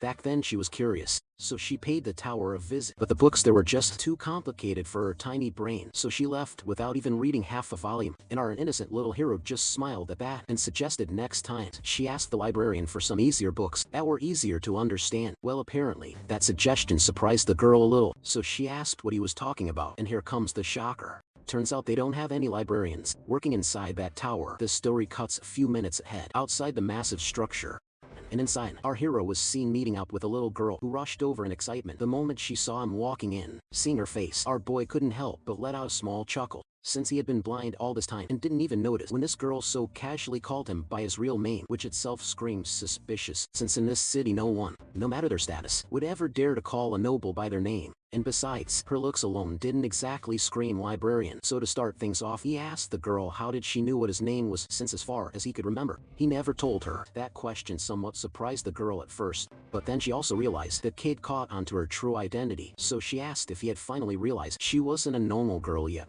That answered our boy's suspicions about her. As for the girl, the way she found out his name was through the permit he was carrying with him, and no, she didn't take a peek when he wasn't looking. Apparently anything book or any document, as long as something like that it brought anywhere near the library's premise, the knowledge within it becomes visible to her. Acting like this was the most normal thing in the world, he asked the child how she wanted him to address her. Well, she didn't really mind whatever name he gives her, since she doesn't have one, but still she preferred something cute like, let's say, my love. Yeah, no.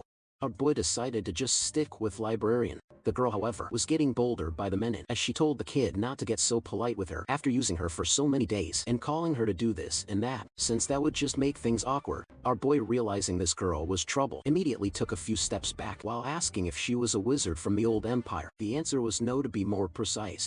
She was never a person to begin with. She was more like a spirit, and this part is important here since she was no ordinary spirit. According to the girl, there are two types of spirits in this world. The first kind is when a soul inhabits something living. It becomes a living spirit, but if it inhabits something neither alive nor dead, it takes the form of something like her. In other words, this library is her body, and everything he sees around him is actually her true form. As for the one he sees in front of him, it's just for comfortable communication. Basically, this form can change depending on a user's preferences, and for his preferences, I don't think I need to say anything more. Yeah, no. Our hero immediately told the girl to stop making stuff up because there is no way in hell that's true. But according to the girl, that really was the case, since what he sees is like a reflection in water. Not sure why, our boy began carefully examining the girl's body, and after staring at her stomach for a bit, he tried touching, and sure enough, his hand phased right through her, which naturally made the whole thing a whole lot awkward, since his hand going through her stomach was making her feel weird. He tried apologizing, but the damage had already been done since the girl was now annoyed as hell. Plus this also reminded her, she can't directly exert her power on an intruder, because if she could, she would have punished every last one of those bastards who carelessly took books out of her library. Curious, our hero asked if households knew about her existence, or at least if the head of that family knew she existed, since the redhead didn't know she was keeping a watch on this tower. Well, apparently he is the first person she met with who has the power and qualifications to perceive her, and the reason was her creator, who made her in a way so only those whose type is beyond a certain level could see her, which, according to the clingy girl, was pretty romantic. But our hero was more curious about this type she was talking about and what she meant by that. Turns out she was referring to his bloodline. Curious, he asked the girl if she could tell him more about his bloodline and how it works, but the girl refused since that was his parents' job. But unfortunately our boy is an orphan, so he can't exactly ask them about it. And since that was the case, she decided to help him out with this matter. But of course he would need to give her consent before she thoroughly examines his body. Yet that look the girl was giving him was really starting to make him second guess this whole thing. But it was already too late, since the girl was now dead set on paying him back for moving his hand inside of her stomach just moments ago. So she struck and drove her arm into his stomach as well, and seeing her hand going through him scared our boy senseless. But then almost immediately he stopped, realizing what a big of an idiot he was being. As for the girl, she wasn't able to hold back her laughter, ignoring that she got to work and noticed his body contained a few small bits of several bloodlines, but there was a big chunk of the hunter's bloodline, which, just as Karen had said, belonged to House Sour. But then, while looking around inside of him, she came across something unexpected. Apparently our boy isn't a pure-blooded noble. He is a result of a union of two different powerful bloodlines, which obviously surprised him. So he asked the girl if she was sure, and the answer was a yes. So he asked about the second bloodline, but this time the child had no clue either, since it was still locked. But still, according to the child, this wasn't a rare occurrence for a person to be born with the union of two different bloodline combinations, so she suggested he give it time, because eventually, that bloodline would unlock on its own when his body is strong enough. After hearing everything the girl had to say, turned suspicions about his mother turned out to be true. After all, she was far too polite and educated to be a commoner, that much even he could tell. Meaning both his parents were descendants of noble families, and with this new information in hand, he thanked the girl for her time. But the girl wanted something in return. More specifically, she wanted him to spend another month in the city inside this library. After that date, the relationship between the two changed completely, and Duran no longer went on seeing the girl as just a librarian, and both of them got a whole lot closer after learning the truth about each other. And because of that, he learned the librarian even knew knowledge contained from the books that had been plundered from this place many years ago, knowledge that vanished over the past thousands of years. And having the laws of nature taught to him in plain words was a treasure beyond measure for Duran. He learned many things from the girl, knowledge about how all kinds of diseases arise through such small microorganisms, and that the decay of living things is caused by the feeding of such germs. Not only that, he grasped basic principles as well, like the refraction of light, the generation of heat through friction, and even the process of how living things get injured and how they heal. And after gaining all that knowledge, here he is, Terran, getting ready to put some of that knowledge to the test. More specifically, he was testing the theory of decay of objects. And sure enough, it was just as the girl had said. That apple before him almost instantly rotted away the moment he used his powers on it. This was a level of magical control Terra never thought he would achieve, but thanks to her teachings, he was now able to do it effortlessly. Plus he was sure something like this was possible, using existing magic, but just understanding the principles behind it allowed him to use it using far less mana. Or to put it in simple words, simply changing the way he perceived the world raised his skill as a wizard. And the kid realized that the girl, knowing this knowledge, meant there was probably some powerful house out there that was monopolizing this knowledge and keeping it to themselves. since knowledge like this could easily shift the balance of power between families. If this knowledge was made compulsory for every wizard, the girl also agreed, since that would also explain why the people's level of knowledge keeps dropping as time goes on.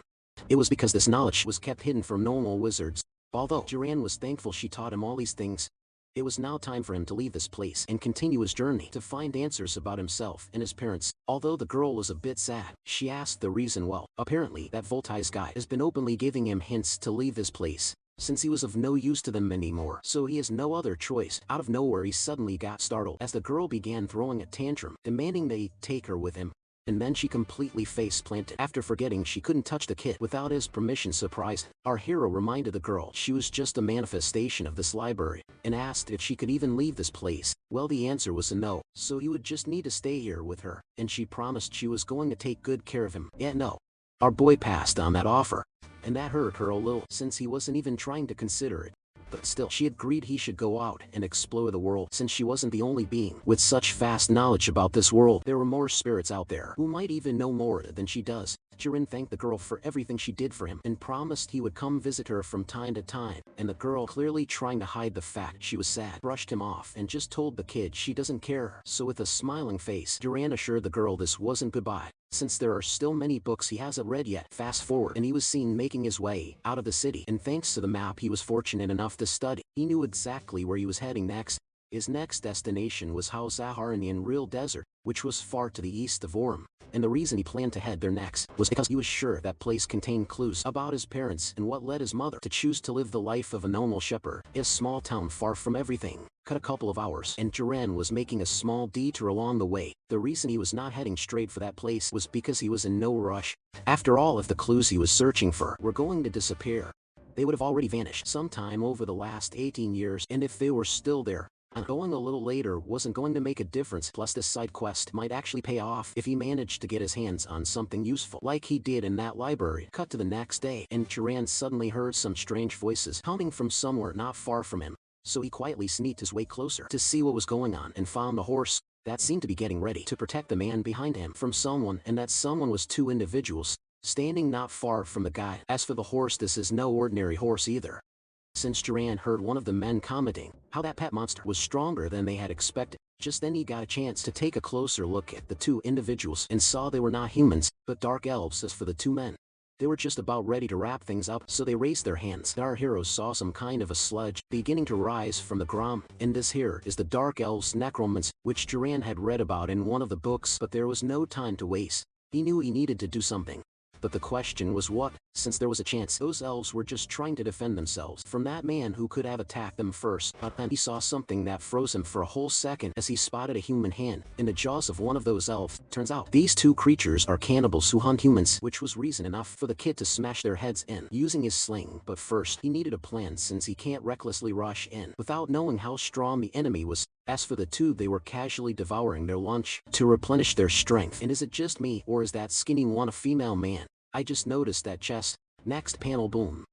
The male elf's head was seen bursting into chunks from a projectile that smashed straight through him, and this sudden strike stunned the female elf. As for the summons that man was controlling, all of them turned into dark liquid the moment his lifeless body fell to the ground, and this terrified the woman, since she realized she wasn't alone anymore. Thinking quickly, she called for her summons to shield her from any incoming attacks. In the middle of doing so, she failed to notice another rock was already flying her way, but lucky for her ramp friend spotted the thing in time and managed to deflect it away using his horn. And since she now knew where the attacks were coming from, she ordered her bull to charge in and destroy everything. The creature complied and began smashing his way through all the trees that came in its path. But surprisingly, she didn't see anything hiding in that location, which only meant whoever this person is, he's using stealth to hide his presence, which is why she ordered her fox to sniff out that guy. The creature did as told and released some kind of magical wave all around them, and it worked, as she spotted an individual to the side. Yet this was definitely a problem for our hero, since his trump card wasn't gonna work anymore. As for the girl, she shouted for the two summons to take down that man. With no other choice, Duran got ready to confront the creatures head on, and summoned a powerful fireball in his hands. And just as the creatures got in range, bam, He released that fire towards the two. Although he managed to get the fox with that attack, the bull was far tougher, and it kept charging it at full force, forcing our hero to dodge its initial attack. And seeing how fast the creature was, he was glad he managed to take down one of them, since dealing with two simultaneously would have been a nightmare. That's when he felt something on his leg, and when turning around, he saw the supposedly defeated fox monster right behind him, and the creature had managed to injure his leg, compromising his mobility. Reacting quickly, he kicked the thing off him before it could deal any more damage to his leg, and quickly turned to the bull. But by then it was already too late, since the creature was right next to his face, resulting in the thing crashing right into his stomach with full force,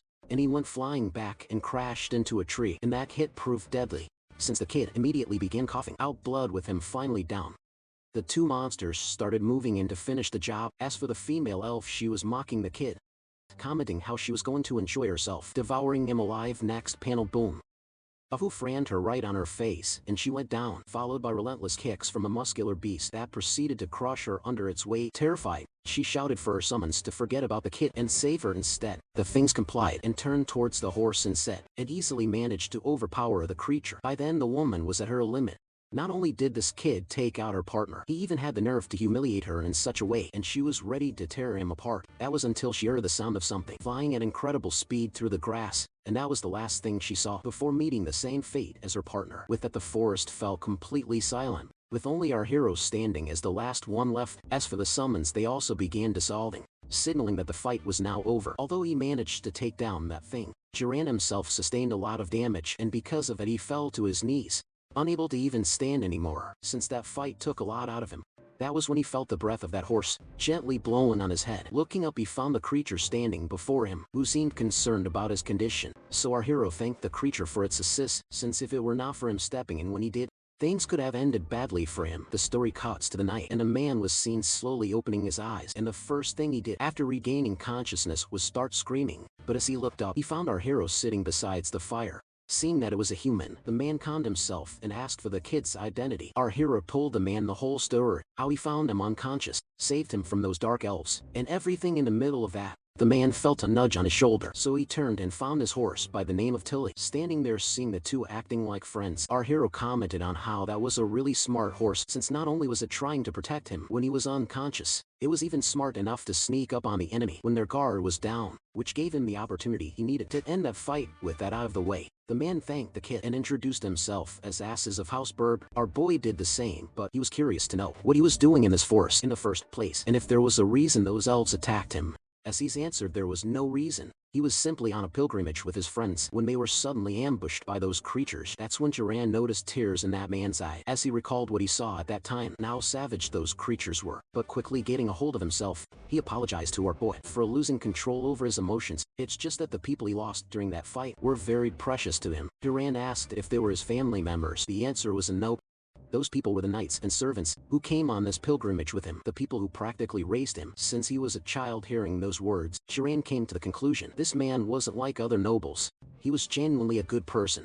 But still, he knew they might not be out of the woods yet, so he asked how many of those elves he saw when they were attacked. Since he only managed to take down 2, well, that meant he got all of them, because they were attacked by 2 elves alone. That was good, but just to double check, Jiran activated his search ability and began scanning for any possible threats around the area, but saw nothing, which was a good sign, since they could spend the night at this spot to rest up. Out of nowhere, he saw the man bowing his head in gratitude and asked where he was headed and if he could accompany him to his home. Tron told the man he was also in the middle of a pilgrimage, which somewhat surprised the guy, since why would someone with such potential be risking his life traveling all alone, and asked which house he belongs to. But our hero refused to answer that question. Plus, according to our hero, he wasn't anything special, since the only reason he managed to take down those 2 elves was because he managed to ambush one of them, then barely fought off the other with help of his horse. That's when out of nowhere, both men begin releasing their mana to test one another's strength, and turns out the man before him was no joke either, and he was sure if he hadn't absorbed mana from those 2 elves he took down earlier, he wouldn't have been able to keep up with this man. Asses himself was left shocked, because just the raw mana being released by that kid's body was alone rivaling those 2 elves that ambushed him, which only means this boy is a noble born from a powerful bloodline, and the fact that he's on a pilgrimage means he hasn't even reached his growth limit yet. And then again, that same question resurfaced in his mind. Why would someone with such immense talent and potential be traveling all by himself? And since he wanted answers, he asked our hero if he would be interested in joining him on his way to House Bird. since he needed someone to escort him safely back home, plus he wanted to repay him for saving his life.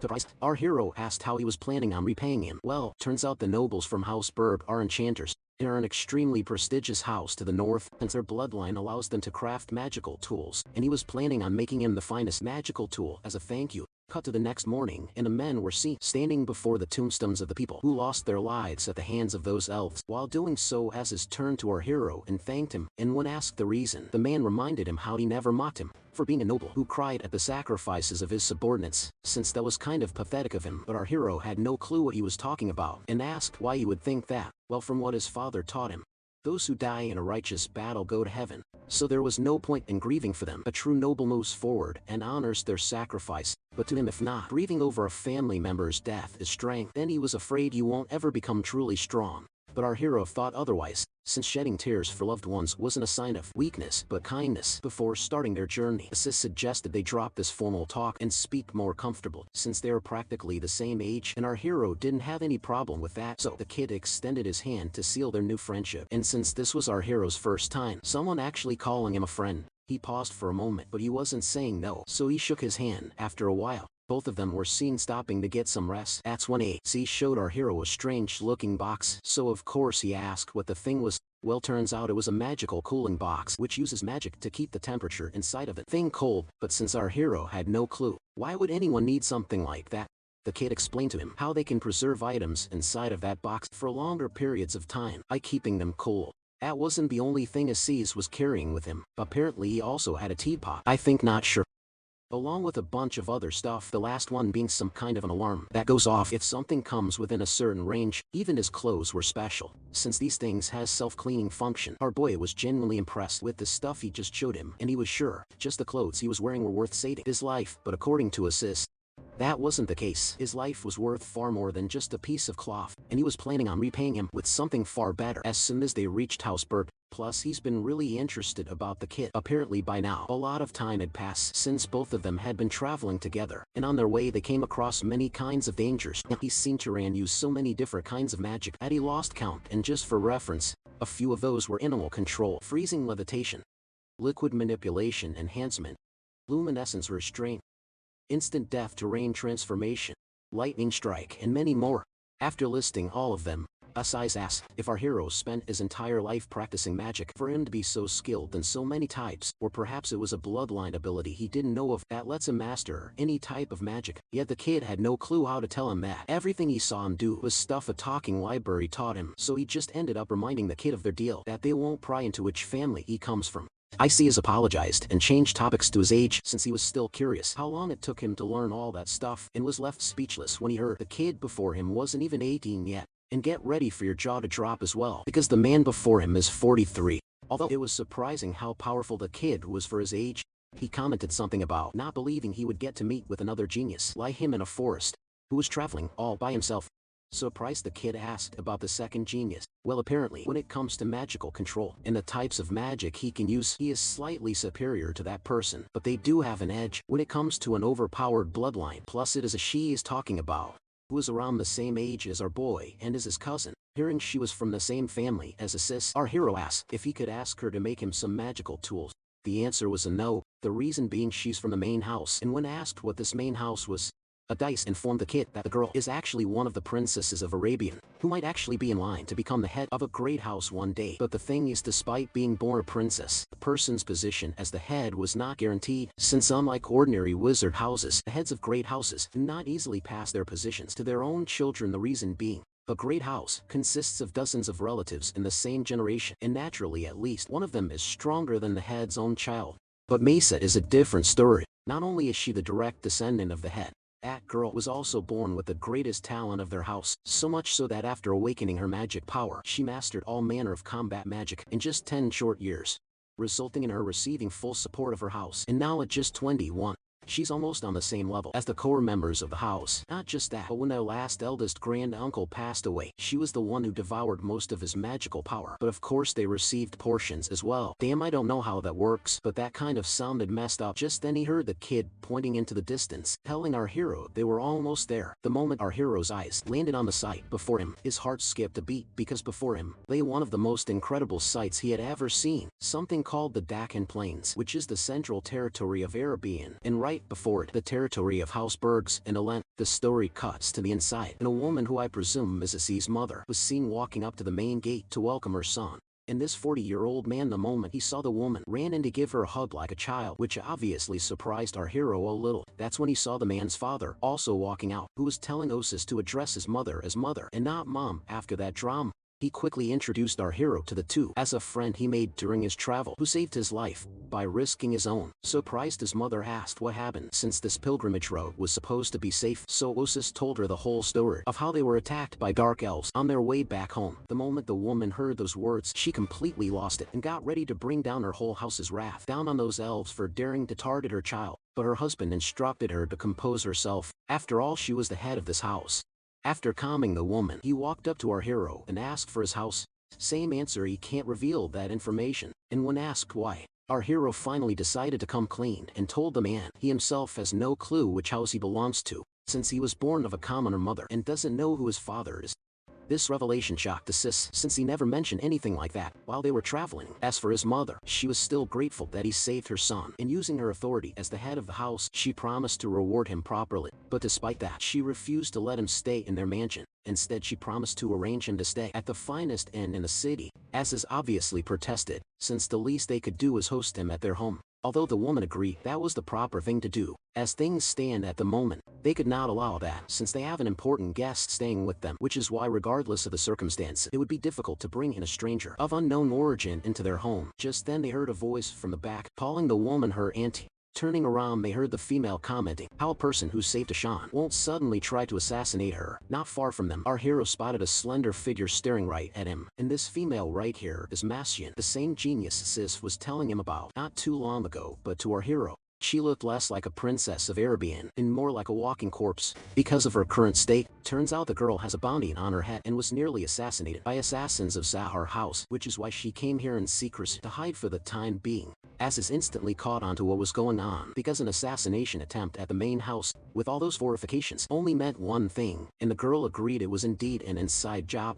After all, that main house doesn't just have one or two people with questionable loyalties with that. She turned around and began walking away to get some rest. With the girl's permission, the woman instructed her maid by the name of Anat to prepare their second best guest room for the child. The story cuts to the next morning, and Turan was seen opening his eyes in the second best guest room, which felt more like a top class room than anything else. After getting dressed, he walked out and was seen staring at a lantern on the wall. That's when he heard someone call out his name. Turning around, he found Assis, who was asking what he was doing, all alone in the hallway. The kid pointed towards the lantern, since that thing looked pretty interesting. Yeah, but not for Assis, since he usually makes those in his free time, and they weren't that of a big deal. And since the kid was so interested in the thing, he asked it if he would like one for himself, but our hero passed. Just then, he heard thunder rumbling outside the window, and got startled surprise. He quickly turned around to see what was going on, since there was not even a single sign of a cloud outside, so it made no sense. Well, apparently that's Mace's doing. She was practicing magic. Seeing how powerful that magic was, he asked if that was perhaps the bloodline ability of the Arabian family, and the answer was a yes. That was something called the Stone bloodline. He even admitted he never hated his own bloodline, but still has always been a little envious of her power,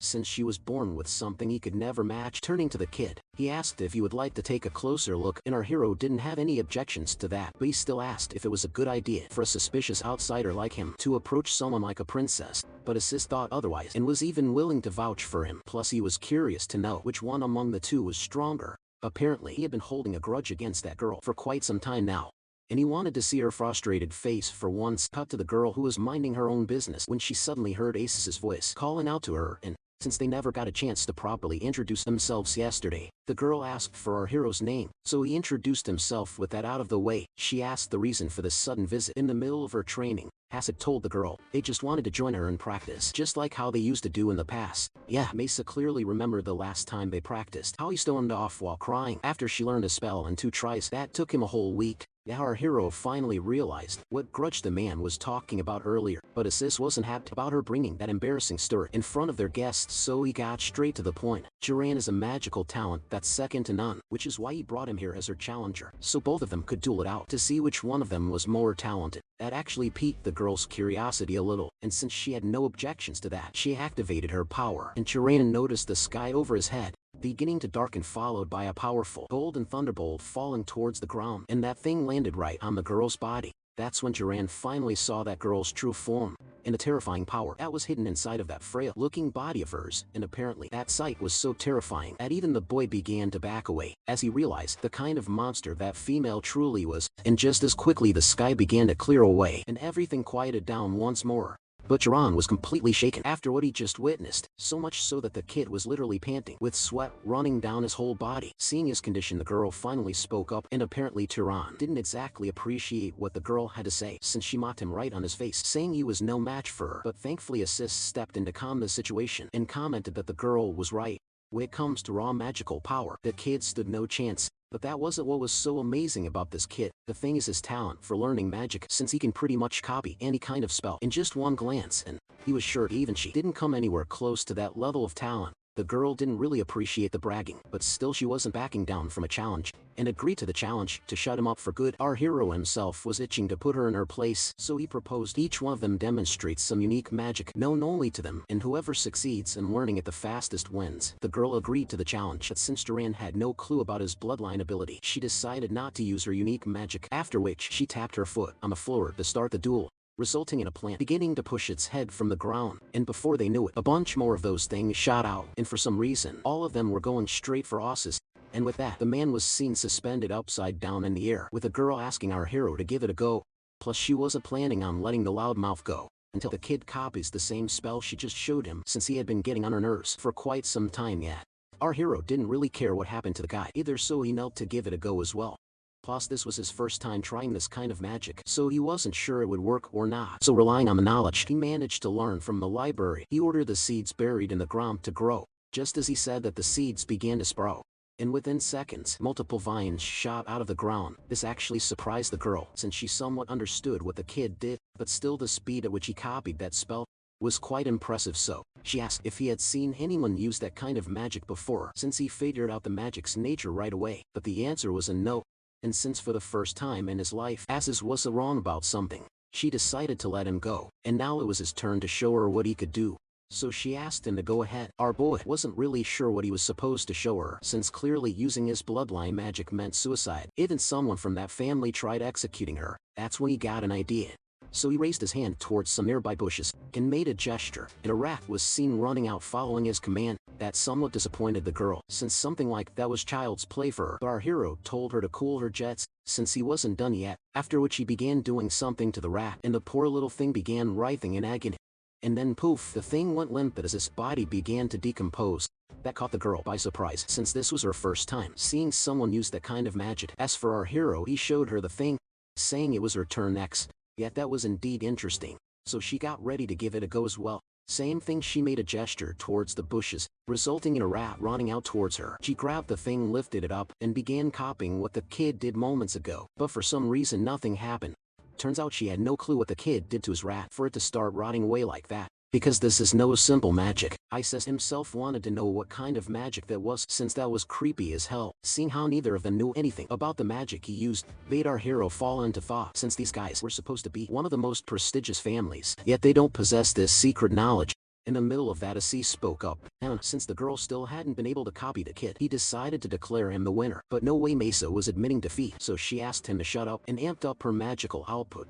Turns out she also understood causality and everything. Karen taught our boy how magic works better when you understand what you are trying to do. First, you need to know if what you're doing is something that can naturally happen or not. Second, you need to clearly understand what is causing that effect. And third, you need to use the right amount of mana for it. Out of all of these, understanding the cause is the most important part. It decides both how likely your magic is to work and how much mana it will cost. If you don't understand it properly, there is still a way to make it work. You can just pour in a huge amount of mana and force it to happen, but that wastes a lot of energy. And then it finally happened. The thing began screaming as her magic began eating away at its flesh. As for the men, both of them were impressed she managed to pull it off, but still for some reason, the girl looked in terrible shape after exerting most of her mana on just that one spell. And because of it, everything began going hazy for her, and she fell to the ground completely out cold as scared to see. So he rushed over to check up on the girl, but no matter how much he screamed, the girl wasn't responding. Our boy himself was examining the girl's body in confusion, since she shouldn't have collapsed like that just because she exerted too much of her mana. Plus even her strength to reinforce her body was completely gone for some reason, which was strange. That's when a thought hit him, and he wondered if that could be the case. But since there was no time to lose, he asked Isis if they have any healers around here, but the answer was a no. So he suggested he prepare water and salt and bring it to her room and inform the adults of what transpired here. Fast forward a couple of hours, and the girl was seen slowly opening her eyes, and the first thing she saw was the worried face of Assisi's mother, who was relieved, seeing that she was finally opening her eyes. Standing up, she asked what happened and where she was. The woman told her the whole thing, how she collapsed during training with their guests. To that the girl fell silent as she slowly began to recall the events that transpired at that time. But the woman was still worried, so she asked if that man did anything to her, because for now he was being kept in the temple under observation until this whole mess is resolved. The girl clarified none of this was his fault, it was her own mistake, and asked them to leave for now since her head was pounding from hearing so many questions. The woman apologized and told the girl about the soup she brought her. Well, apparently the reason this girl looks like Morticia Adams is because she hasn't been eating lately, which has something to do with her magic. But still, she suggested the girl take better care of her health. But since the girl refused to even answer her anymore, the woman got ready to leave. As for Mesa, she knew she was just worried about her, so she thanked the woman for everything. After she was alone, she turned to the soup, and realizing the woman was right, she decided to force herself to eat to recover some of her strength. But then as she took one tiny sip of it, something began to happen, as her whole body began shivering in terror, followed by an image of two individuals who were begging her to save them, and that vision terrified her so much that she tossed the plate to the side and began shivering. As those memories began to resurface in her mind, the story cuts to the underground chamber where our hero was seen staring at some statue of a woman. And right beside him, a man who was instructed to keep watch on him, who was telling the kid not to even think about trying to escape from this place since the doors and walls of this place are all solidified using magic. As for his name, this one is Heir. Our hero, who had no such intentions, assured the man he completely understand, but for some reason the man kept going and commented, "They are extremely firm," and then again, he got right next to his face and repeated the same thing, and that obviously scared the kid a little, since he wasn't sure if that man was threatening him or just boasting about this place. But then just as quickly, the guy turned around and began swinging his sword. Obviously the kid asked what he was doing, and the man answered he was training. And surprisingly, the man wasn't half bad. His swings were clean and efficient with no unnecessary movements. Every motion had minimal preparation needed for the next strike. Noticing him staring, the man stopped and turned to the kid, so he apologized for interrupting him in the middle of his training. But then again, the guy got super close to his face with a new question. What did he think about his movements? Although the kid didn't know how to respond to that question, he just told the guy they seemed cool. That answer sufficed. So he got back to his sword swinging while telling the kid how most nobles dismiss weapon arts and rely solely on long-range attacks using magic. But he, on the other hand, thinks otherwise, since his strong body is essential for combat. Our hero reminded the guy how it was more efficient to focus on magical training, unless one's bloodline specializes in strength. But then again, after the kind of experiences he's been through, he agreed with the man, since in real combat, situations arise when one can only rely on magic to face their enemy. To that, the man out of nowhere extended his blade towards the kid for him to give it a try. Surprised, he reminded the guy he was supposed to be a suspicious person, and handing a weapon to someone like that did not seem like a good idea. But the man assured the kid, even with that weapon he won't be able to do anything.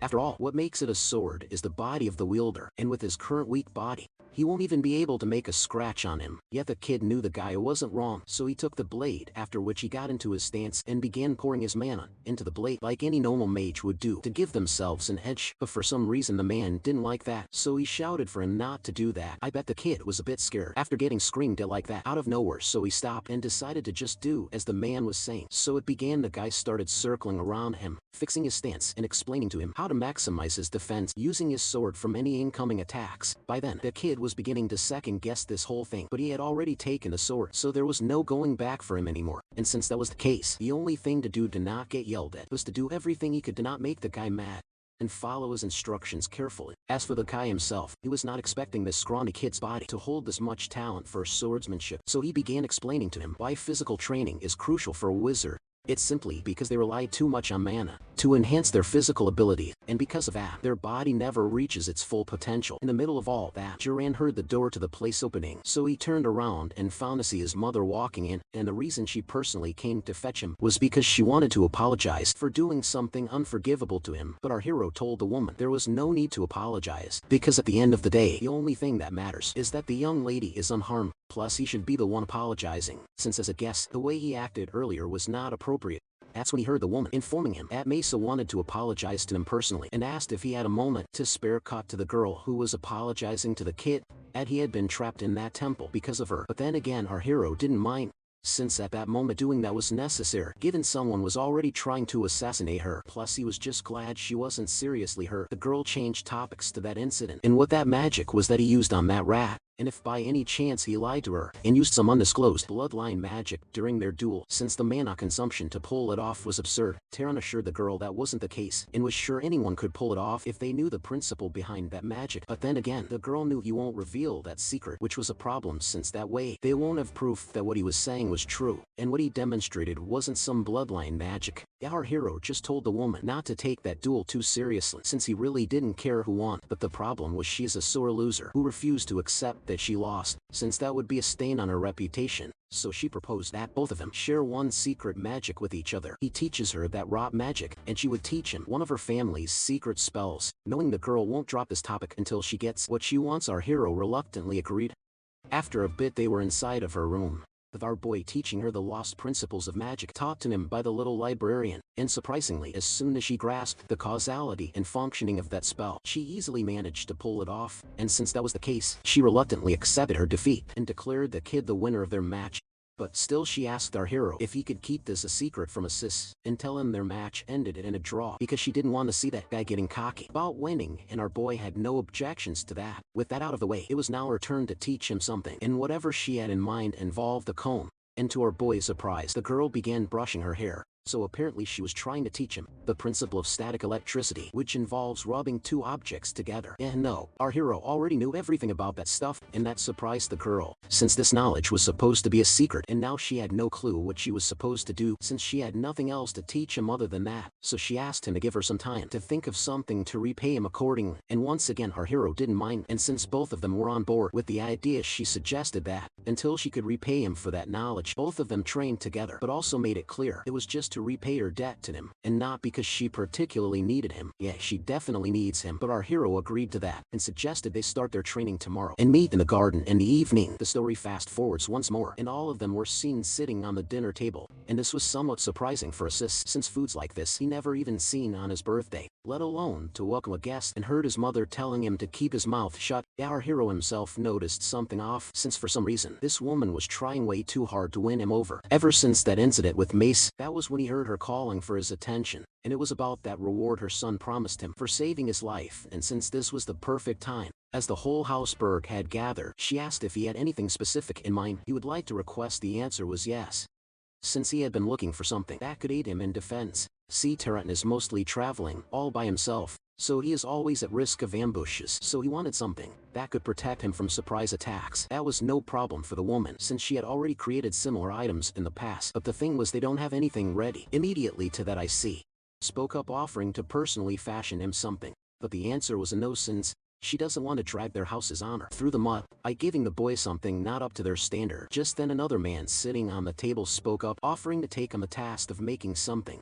Surprisingly, this time she had no objections, but she was still curious to know what he had in mind. The person told the woman he was thinking of creating something that someone can carry with them easily at all times, so he was thinking of something like jewelry or a ring with the function that draws out a guardian bloodline's defensive power. And when asked how long it would take him to create that item, the man answered 1 month. Turns out this kid is Asai's brother by the name of Mello, who unlike Asai is an exceptionally skilled wizard who creates such powerful items for their main house. As for his talent, he was on par with the woman herself, so receiving an item from him is like receiving something made by the head wizard of House Herb. Although our hero was grateful, he was still curious to know why she was going so far to reward him. But according to the woman, that was not the case at all. After all, he saved the life of her son, so this was the least she could do to repay him, and since it was settled, she allowed our hero to stay in their manor for 1 more month as their guest. Next day, and both of them were seen walking through the city, with the sis commenting how his mother seemed to have taken a liking to him, and the reason was his talent for magic, which doesn't fall behind Mesa herself. That explained to our hero why she was being so generous and trying so hard to keep him from leaving. So he asked Izzy if by any chance she was planning on recruiting him into their family. The answer was yes, and according to him, this was all her strategy, which she uses to scout for talented individuals. First she gives them generous support,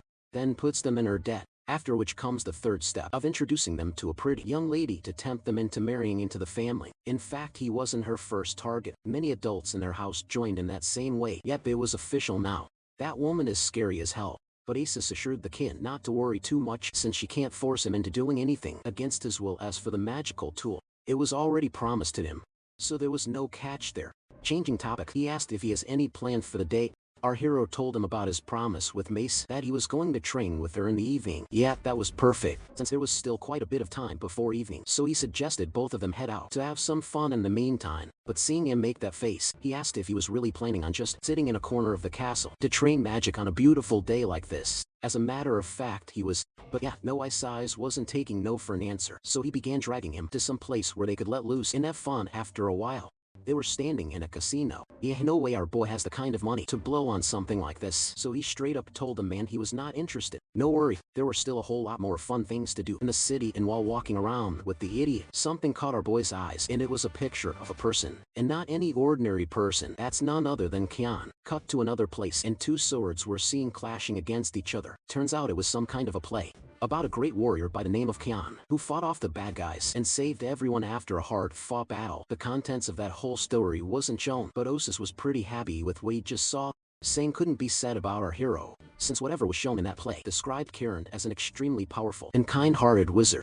And that left just one thought in our boy's head: that man's humility is unmatched, which is why he was hoping to meet him one day, once again, to confirm the story that was being told about him. With his own ears cut back to Housebird, where the sun was seen rising, and on the bed was our hero, opening his eyes to a completely unexpected sight, and it was Harem, who for some reason had been staring at him while he was asleep. Before the kid could ask what this was about, he heard the man asking if he got a good night's rest. Not sure how to respond, the kid just answered yes. Getting up, he asked the reason for this sudden visit. Well, turns out our boy left a lasting impression on the man yesterday during their 5-minute training session, which is why he came here to fetch him so they could start with his training. But still, he asked if he had any objections to that. This was a rare opportunity for our hero to learn something new, so no way he was saying no. Just then they saw Size walking in as well, who was planning on taking our hero to another one of those plays. But froze when he spotted his uncle staring at him for some reason. Well, turns out they could use another training partner, so he was planning on taking us to the training grounds as well. Yet no. The kid, knowing the kind of training that man was talking about, simply turned around and bolted from the place, which somewhat surprised our hero since the man was just inviting him to train. How bad could that be? Yeah. After a bit, he was seen regretting his decision of agreeing with this training, because this man is just insane. On the very first day, he was forcing the kid to do push-ups with a massive weight on his back, but at least thanks to his encouraging words, or whatever he was yelling, he managed to somehow power through the torture and bam, plop right on the ground, since his whole body was screaming in excruciating pain. Seeing him acting like that, the guy asked if he was tired, and obviously the answer was a yes, and the amused man explained to the kid why this much was necessary. It was because compared to a normal human, his body was several times tougher. Plus, he told the kid a really interesting fact about wizards, so to put it in easy words, he told the kid their bodies were different from a normal human in several ways, one being the training he went through right now won't go to waste no matter how much time passes. And to prove it, he reminded the kid how a normal human, once they stop working out, their body begins to lose muscle and they lose their strength, but that wasn't the case for them. Wizards have mana circulating through them, constantly maintaining their bodies, keeping it in optimal condition, meaning the muscle he builds won't fade, even if he stops training. And with that explanation out of the way, it was time to move to the next exercise. Yeah, no, he didn't even get to rest for 1 minute, and this man was already telling him to get back up. But the guy thought otherwise. After all, they are mages, meaning their bodies recover much faster. So it was time to move to weaponry and combat training. With that, time continued with the same routine, waking up early to head to the gravity chamber to train tirelessly with Harem to sharpen his reflexes and endurance. In the evening, he would meet up with Meza for magical practice and learn new kinds of spells. And before Turan knew it, 3 weeks had passed. And on this day, in some part of the castle, a powerful electric bolt was seen hitting a wall, and the one responsible for casting that spell was our hero, who had been trying to do some target practice, but no luck. This somewhat surprised Mesa as well, But judging by that grin on her face, it was clear she was enjoying herself seeing him struggle with something for once. Plus she never had that kind of problem since her spells almost never missed their target, so she didn't know how she was supposed to help. Just then she heard a person's voice calling her name.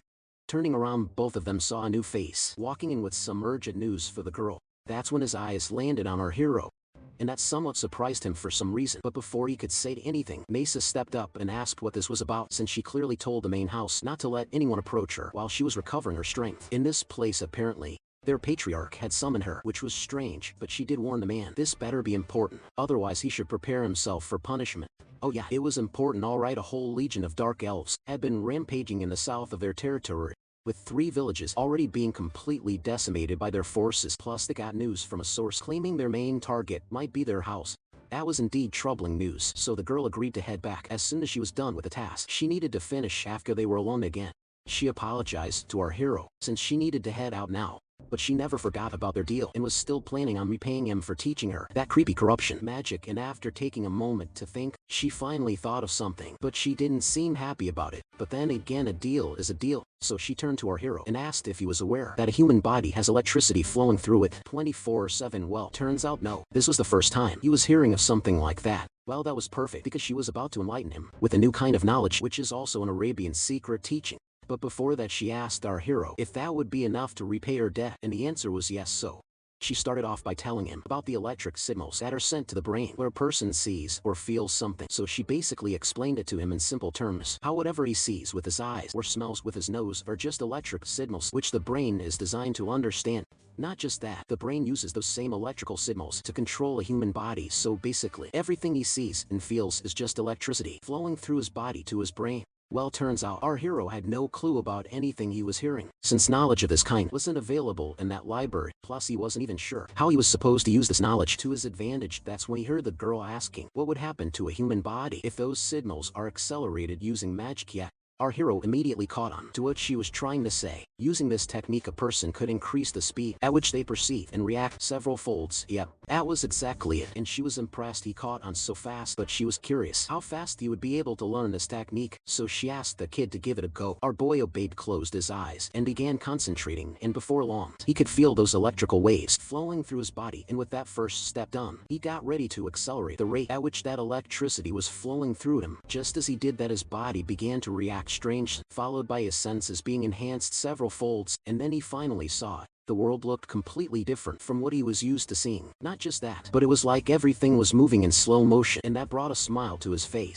since it meant he succeeded. But then, almost immediately, he felt a sharp pain shooting through his brain, and he began panicking as his sensory system slowly returned back to normal. Well, that confirmed it for the girl. He succeeded. As for that pain, that's just a side effect of using a large amount of mana recklessly, but she assured the kid he would get a hang of it soon, and when that happens, he would be able to maintain that state for longer periods of time. Our hero didn't know how he was supposed to thank the girl, since what she just taught him was far too much compared to what he gave her. With that, the girl leaped into the air, and just before leaving she assured the kid this was just an investment she made, since he seemed to have some talent, unlike most people she had seen. And the last thing she said was a promise: if he ever learned stronger magic in the future, she would come back to take everything he owed her. Fast forward to the next day, and an army of wizards was seen, gathered in front of the main gate of the city, and this is the force that is to set out and exterminate those dark elves who had been terrorizing their lands.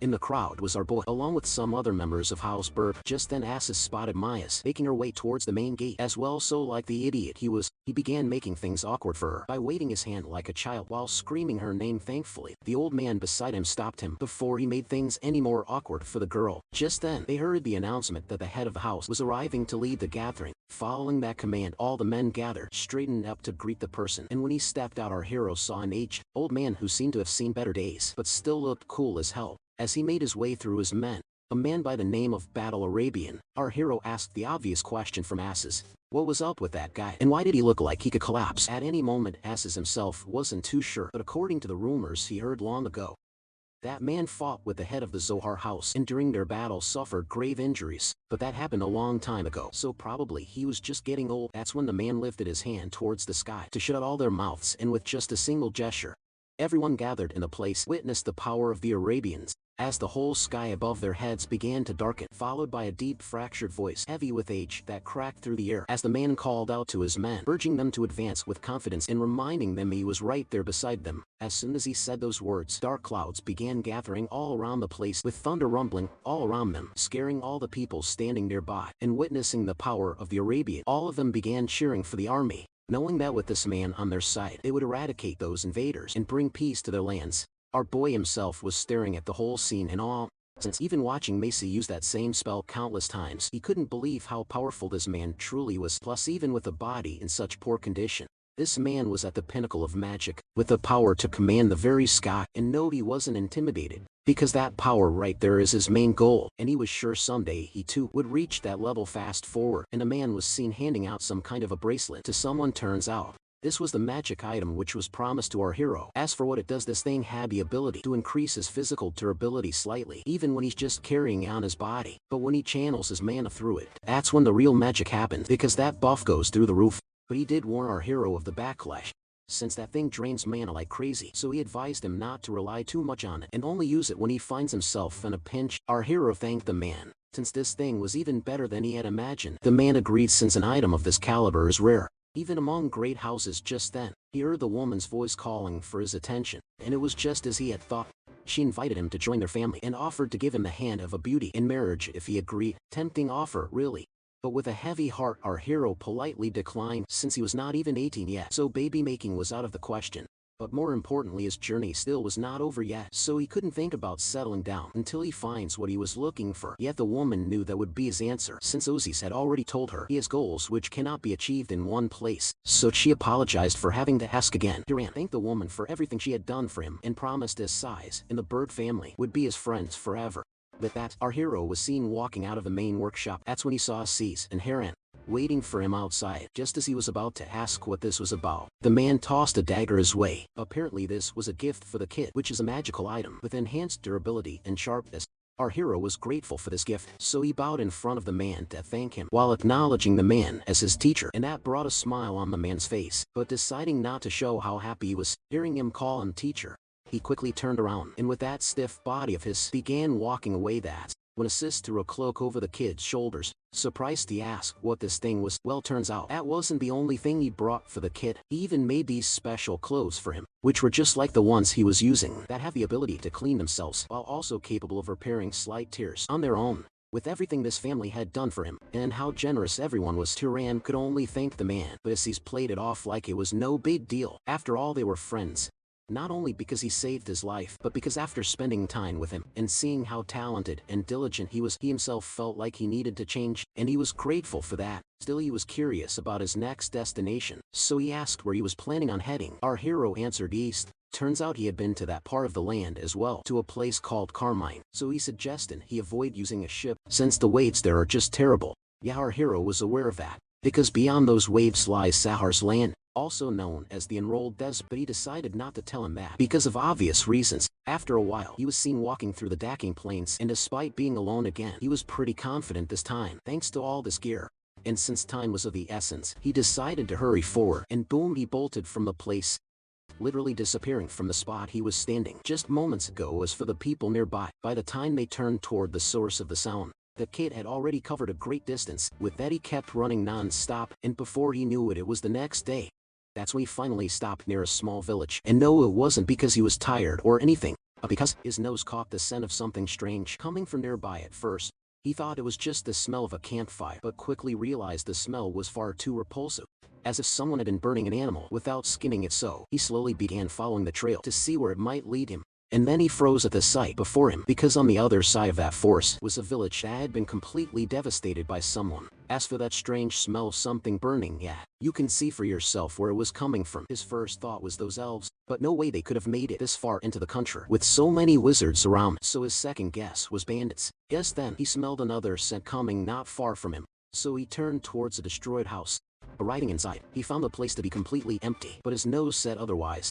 Whatever it was definitely under that trapdoor in the floor. So to check, he grabbed the thing, and with one forceful tug, he pulled both doors from their hinges. As for where that smell was coming from, it was something he wasn't expecting to see in this destroyed village, because hiding inside that basement was a child. And the moment she realized she got discovered, she began screaming in terror, fearing the same fate as the people outside. But our hero asked the child to calm down, assuring her he wasn't an enemy, and the innocent little thing actually believed him immediately. So, using the chance, Duran tried asking the girl what happened here and if she saw something when all that chaos was unfolding, and surprisingly, he heard the child saying something about a wizard who was responsible for this destruction. But before he could ask her any more detail, the child suddenly collapsed on the ground. Well, thankfully, she was just tired from being locked in this place for too long, so she just lost consciousness.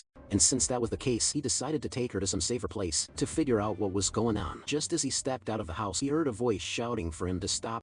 Turning around, he found himself surrounded from all sides by a bunch of individuals with weapons, and the woman with the bow and arrow demanded he drop the child and kneel. And the reason was because they mistook him for being the one who caused all this destruction and death to this whole village. Next chapter, and the woman was asking the reason for all this massacre, and if he wasn't even satisfied with this much, that he was now kidnapping a child. Just then, her friend beside her suddenly began panicking and ended up summoning a fire spear. Our hero tried explaining to the stupid people this was all a misunderstanding, but not even letting him finish, the panicking guy suddenly launched that fire attack towards our boy, resulting in the thing landing dead on our boy's body. This stupid move even made the woman furious, since that man was carrying a child. But then she saw something that had her terrified, as she spotted a hand appearing from within that smoke, and as it cleared they found our hero standing there, with not even a single scratch on his body, and it was all thanks to the bracelet he was wearing on his wrist. As for the four, they weren't able to believe their eyes that this kid somehow blocked a full power direct fire spell using nothing but his hand. And since that was the case, the woman realized they might be in trouble, because clearly they weren't anywhere near strong enough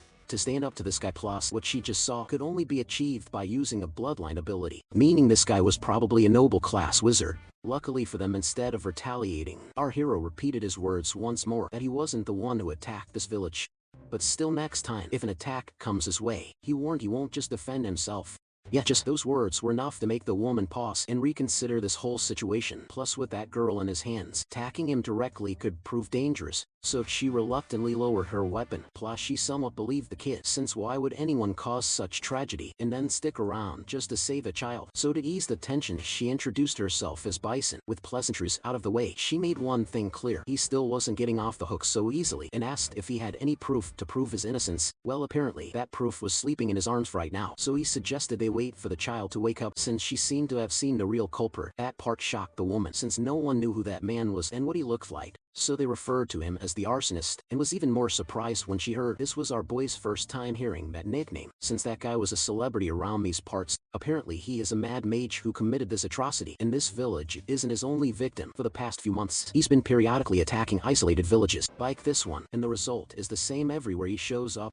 And since there are never any survivors, they don't even know if it's a male or a female. So in the end, people started referring to this individual as the arsonist. Cut a bit, and the child was finally up and was describing the guy to the gang, who was wearing a red cloak and had a beard, plus he looked like a lumberjack. Yeah, all four of them froze for a whole minute after listening to that description, after which they turned towards the kids standing behind them, who didn't come anywhere close to what the child had just described, and realizing they overreacted, all of them apologized to the kid for acting impulsively and pointing their weapons at him. For some reason, this reminded our hero of Maidon, who also came to apologize to them for his men's mistake, which was a quality of an honest and good leader. And since these guys struck him the same way, he decided to overlook it this one time. After all, they were just concerned about the child's safety. Back then, changing topics, he asked if they came here looking for that arsonist guy, and the answer was a yes. But they ended up making things worse somehow. But at least not everything was a loss, since now that they have a description of that person, their friend here could easily track him down. That surprised our hero, since he didn't expect to come across a member of the Zahar family in these lands, since, of course, they don't have a reputation for being welcome in these parts. But Bunkin quickly clarified that wasn't the case. They were all from the Carmane family and came here from Abich. As for the girl, she is a descendant of someone whose ancestors mixed blood with a Zahar noble, so her bloodline manifested weakly, resulting in her being really good at tracking, but not so much when it comes to concealment. Well, that's enough about Asha. They had more important things to worry about, like tracking that man before he does the same thing in some other village. So she asked if our hero could lend them his strength in hunting down the arsonist. She offered to hand him the whole reward for that man's capture, along with the share of his man. All she wants is the merit for the mission. Before giving her an answer, our hero asks if she knows anything about that man's power level. All she could say was that man is a noble level mage. And the reason she was so confident about that was because some of the villages that man attacked were under the protection of several knights, and that man managed to take down all of them. Well, apparently, that was exactly the thing our hero needed right now, since he was at a level that the weak demonic beasts aren't increasing his strength anymore, and since he would be getting the reward money as well, he had no reason to say no, and accepted the girl's request. But first things first, he needed to make sure the child was safe and taken care of, so they visited a nearby village where he entrusted the girl to the village chief along with enough money to raise her until she's grown up. But just to be clear, he warned the man that in a few years he was going to return to check in on the child if he found the child wasn't well taken care of or use that money on himself.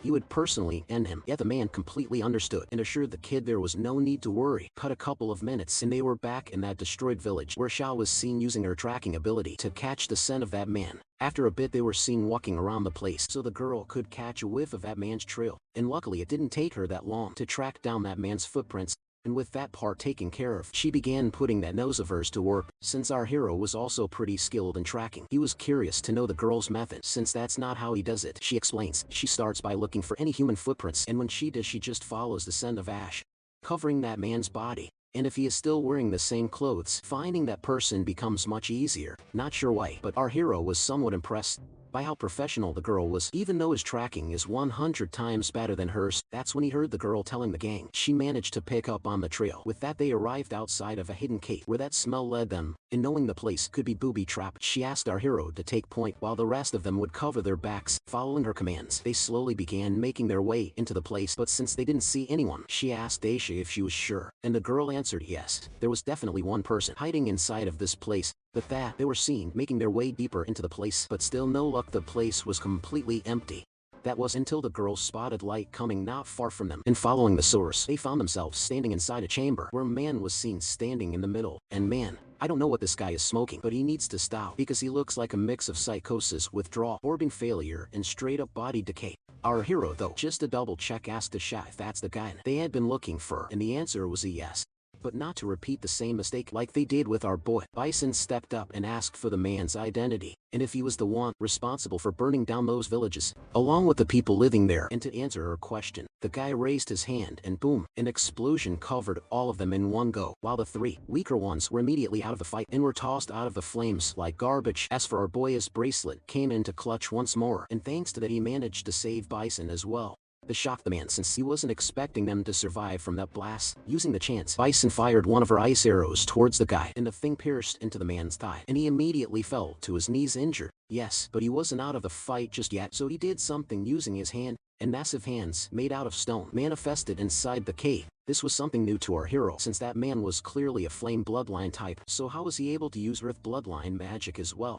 But reacting quickly, he managed to leap out of the way and saved himself, completely forgetting about our beautiful waifu, who got crushed underneath the massive hand. But there was no time to be worrying about others, so he immediately got into position, spun his sling, realizing this could end badly. The guy raised his hand once more to attack, but by then it was already too late, and the guy's whole arm was seen flying through the air as red liquid bursted out of his shoulder. But the kid wasn't done. He moved in closer to get in range, snapped his fingers to create electricity in his hand, and blasted the fool with a full power shock, prompting the already half-dead man to writhe in agony. And just as quickly he began losing consciousness. As soon as the man was down, his stone hands also began to break away. Looking ahead, the girl saw a hero standing over the unconscious body of the guy, but just to be on the safe side, she asked if that man was breathing, and the answer was a yes plus. He reminded the girl she should be more worried about her friends and suggested she go and check up on them instead. With her gun, he brought out some seeds from his pocket and tossed the things next to the unconscious man, resulting in those vines appearing and wrapping tightly all around the man. But knowing the man was dangerous, he covered his eyes with a cloth as well to block off his vision. With him fully restrained, he poked at the guy's head,